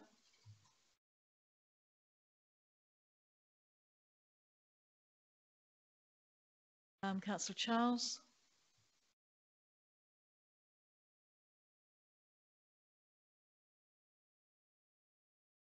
Councillor Kemp and Councillor Robertson.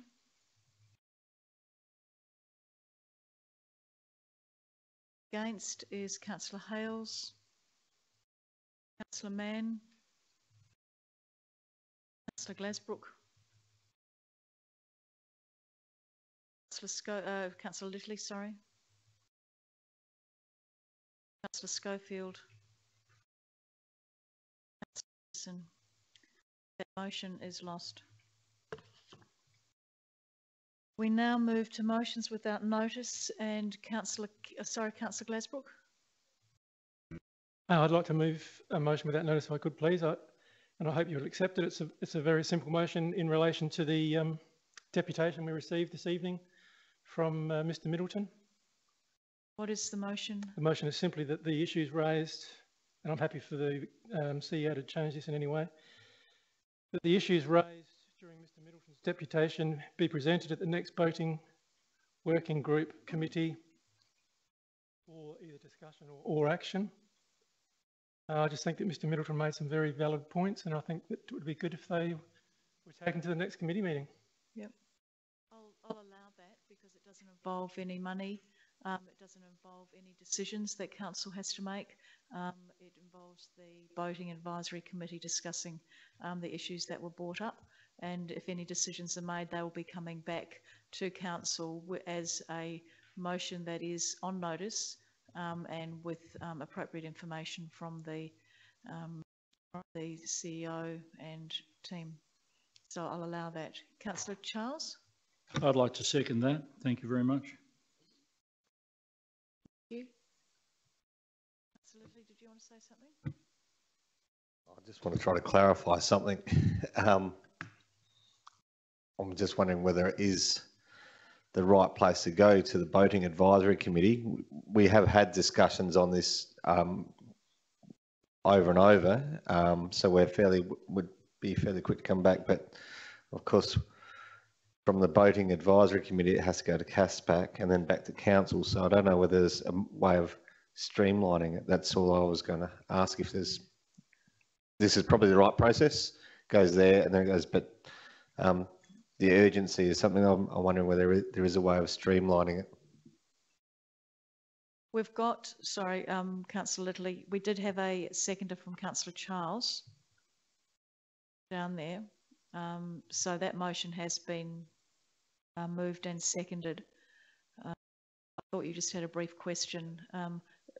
Councillor... So it is a question I'm asking of admin. Is there a way of actually streamlining that and getting that information back? Because I guess as a voting advisory committee, we've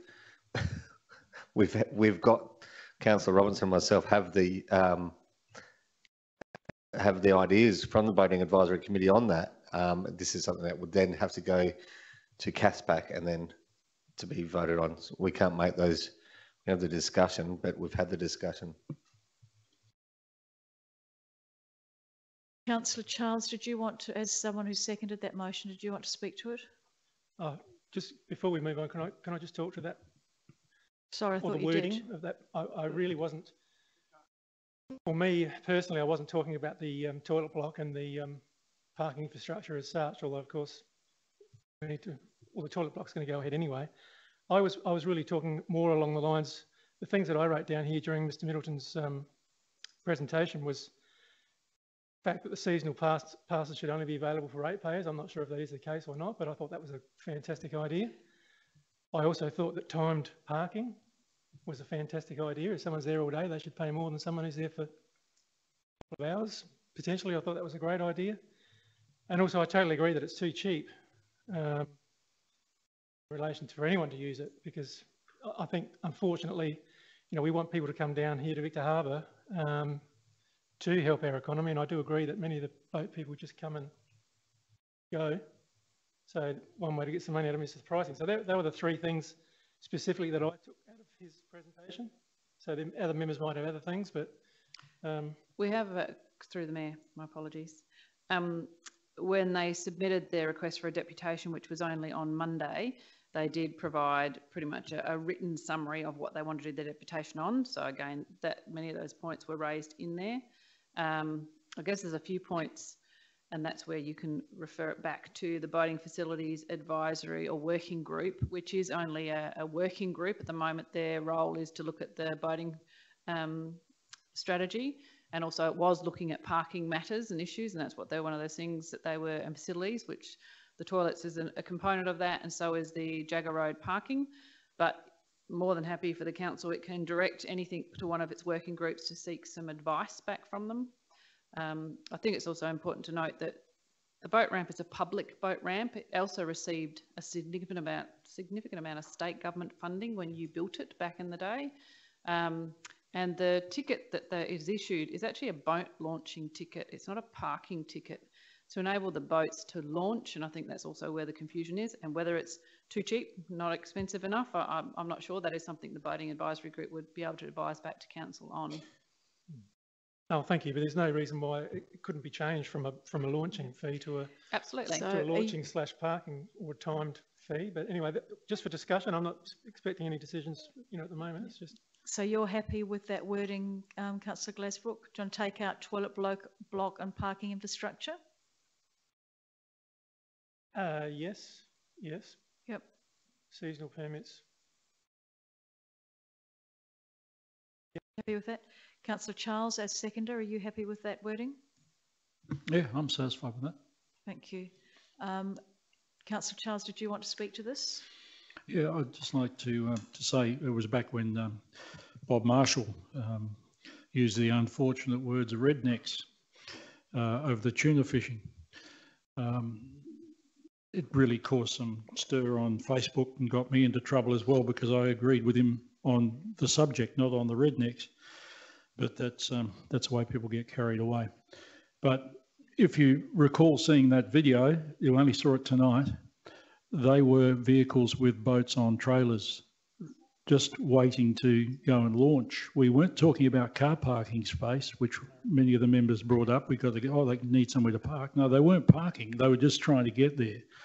And as was stated, 90 or so people well, boats were counted to go past Arambura and around the ring road. Councillor Charles, we're not actually debating that now. I realise that. What the motion is for those issues to go to the boating facilities and I'm working providing group. my reasons for voting or seconding it. Well, Do you you're see not. any You're connection talking there off at all? subject. No, there isn't. No, well, all right. So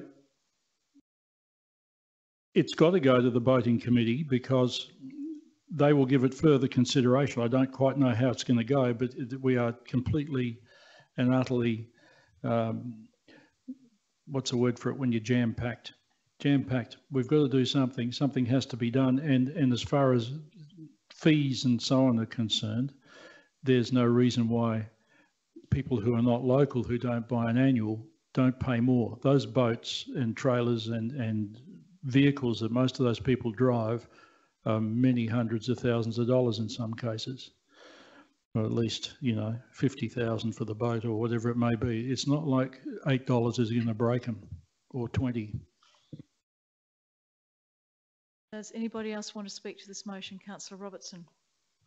Yes, important issue about going back to the Boating Facilities Committee. I distinctly remember, probably not more than 6 months ago, raising the issue of proposing that we send recommendations forward about, you know, these economic and logistical measures for dealing, not solving, but helping the situation. And we were told that this wasn't part of the remit of the Boating Facilities Committee, that we were an infrastructure group, basically. Hence, what we've been doing is not looking at fees and charges and other tools for managing situations like was on that video, but we were there to determine things like, was there potential for any more parking spaces to be created or signage to be put up or whatever. So with the agreement of the CEO, if the agenda of that group was changed a little bit, but I remember distinctly being told at the time that this was not part of the remit of to be discussing fees and charges and other sort of. That may have been correct at the time, Councillor Robertson, but if the chamber directs the Boating Facilities Committee to talk about certain things, then it has a direction from council to talk about those other issues. So no, this is around this. So Councillor Robertson, just to clarify, part of the committee review that this council did is there were a number of committees, and those committees, rightly or wrongly, sort of broadened their own scope and took on a number of matters. And rather than the council directing its committees to assist the council with making its decisions, the committees were, sorry for want of a better word, it was the tail wagging the dog. So it is up to the council to give direction to your advisory groups or committees or whatever it may be. Your committees have clear terms of reference. Your advisory groups likewise do. And this resolution, if moved, is giving a clear bit of advice to one of your working parties, the council's working party, to seek some advice from it on a particular topic. But it's not broadening the whole scope of its terms of reference as for it to pick whatever topic seems to be of reference. Councillor Littley. So I was asking that question before, and that's where I was going with that. I'd really like if Councillor Glasbrook had thought about supporting the idea is actually skipping that process, because I think myself and Councillor Robertson from that working party have the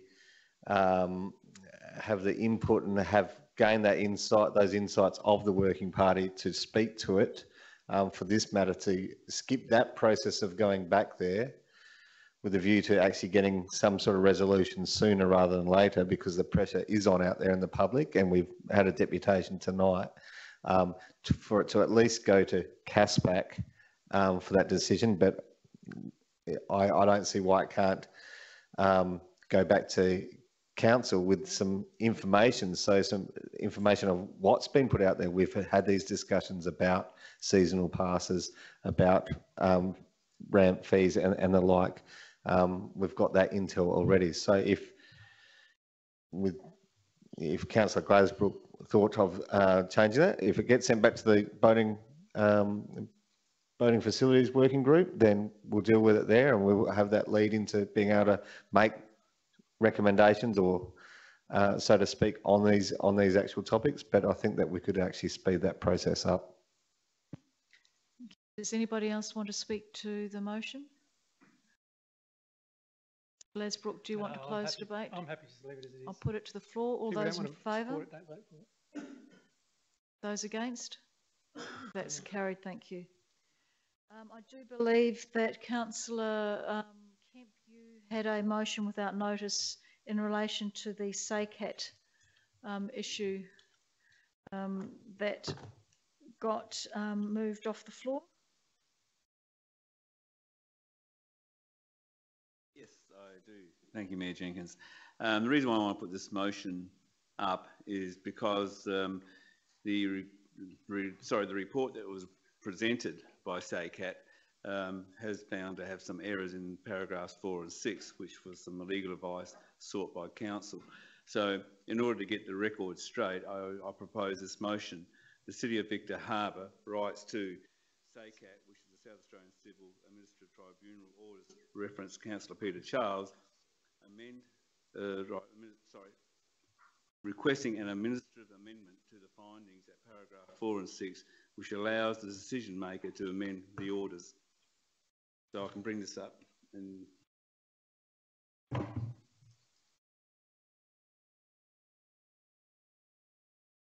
my understanding from the information is that the difficulty that you have is that you said that the word sent and the word copied are two different words. That's the issue. It was.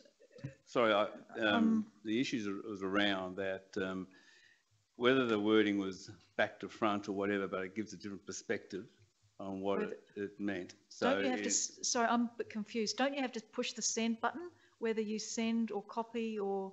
The action doesn't. Send. It's not about the action. It's about the wording on how it's done, and that's where the legal advice that came back said there was an error, or they call it a slip, which means it should be corrected. And there's no cost to council to do this. It's just writing back asking for amendment to get the record straight. That's all it is. I mean, I'm taking on board the legal advice that was presented. Who supports it?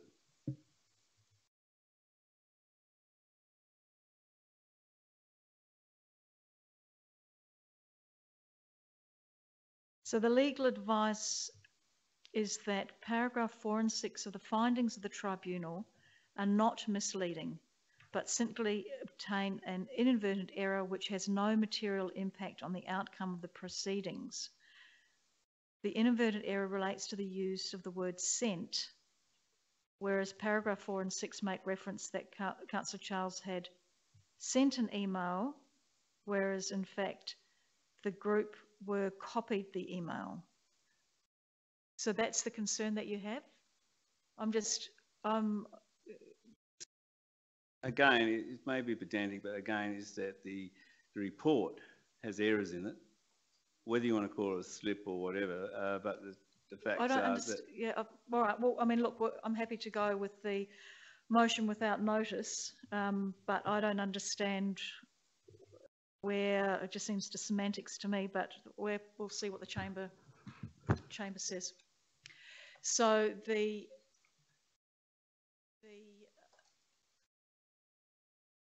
motion is that the City of Victor Harbor writes to SACAT regarding Peter Charles requesting an administrative amendment to the findings at paragraph 4 and 6, which allows the decision maker to amend the orders. Is that the wording? Yes, thank you, Mayor Jenkins. Yep. Do I have a seconder for this? Councillor Robertson, do you want to speak to it?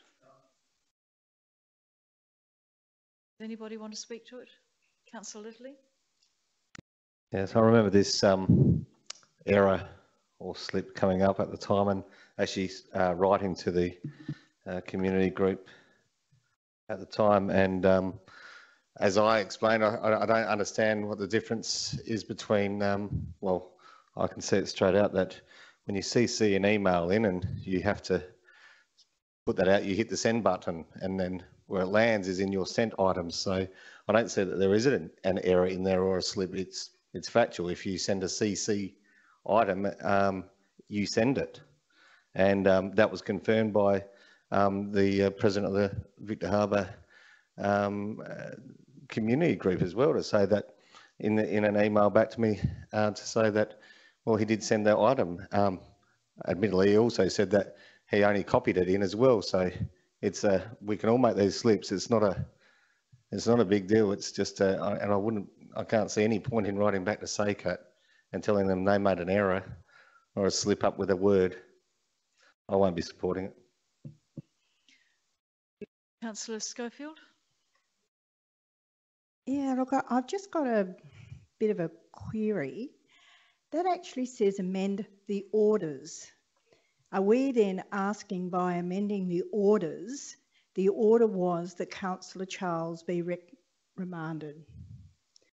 I would have thought it would be amend the wording, not the order. Because that is asking us to virtually wipe the orders that he was suspended. So I think that is very, very misleading. And I won't be supporting the motion. Are there any more comments? I was more or less going to say what Councillor Littley said. We all know, we're all familiar with email. Once we put an address in that CC box, that whatever email is in front of us is going to be sent to those persons or person. So I don't have a problem. I'll not be supporting this. Councillor Mann. Thank you, Mayor Jenkins. Yeah, I understand where Councillor Kemp's coming from with this one. I think, like anyone, I love to debate the meaning of single words, but I think in this instance, I don't think it's worth going back and asking for an amendment. Is there any further commentary? Okay, so Councillor Kemp, would you like to close the debate? Thanks, Mayor Jenkins. I think just on the clarification, in the statement, in the commentary, it talks about that it says this allows the decision maker to amend the orders. In other words, by changing the error in there is amending the orders. It's just a technicality of legal speak. So it's not actually asking the tribunal to rescind and dismiss the charges. It's just ensuring getting the right terminology and how it's supposed to be done, because again, to me personally, it just sends a different slight message that, you know, he actually sent it to the sent the actual email purposely to the action group, but then just copied in the CEO where it was the other way around. So it's just pedantics, but again, law is technical, and I guess my brother Councillor Manns understands the technicalities of law and how you actually have to write things technically to ensure they are correct, because it can get dismissed on technicalities. So I just want to ensure that, you know, what we passed and endorsed is correct, and we had legal advice on it saying there's a problem there. I just want to get it clarified. So I'll leave it at that. Thank you. Put the motion to the vote. All those in favour? Those against? That has failed, thank you. Not lost, rather. If someone could bring Councillor Charles back in. And we now move to confidential items. Just wait for him to come back in.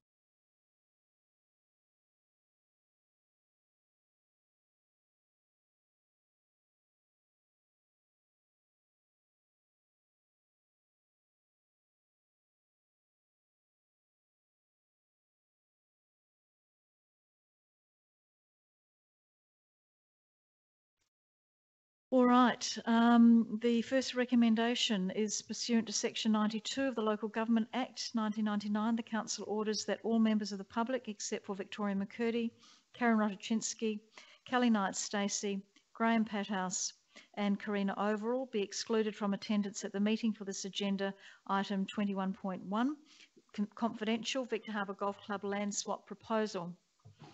The Council is satisfied that pursuant to Section 93B and J of the Act, the information to be received, discussed or considered in relation to this agenda item is information, the disclosure of which could reasonably be expected to confer a commercial advantage on a person, entity with whom the Council is conducting business or proposing to conduct business, and would prejudice the commercial position of Council, and would divulge information provided on a confidential basis by the Department for Water, Environment and Water relating to the Victor Harbour Golf Club land swap proposal, which has been requested by the Acting Manager, Crown Lands Operations, to remain confidential. In addition, the disclosure of this information would on balance be contrary to the public interest. The public interest in access to the meeting has been balanced against the public interest in the continued non-disclosure of the information. The benefits to the public at large resulting from withholding the information outweighs the benefits to it of disclosing the information. The Council is satisfied that the principle that the meeting be conducted in a place open to the public has been outweighed in these circumstances because the disclosure of Council's commercial position may severely prejudice Council's ability to be able to negotiate a cost-effective land swap arrangement should Council determine to further pursue the matter. Would someone like to move that way? Thank you, Councillor Henderson, and seconded by? Thank you, Councillor Hales. Anyone like to speak to this? If not, all those in favour of going into confidence? Those against? That's carried. Thank you.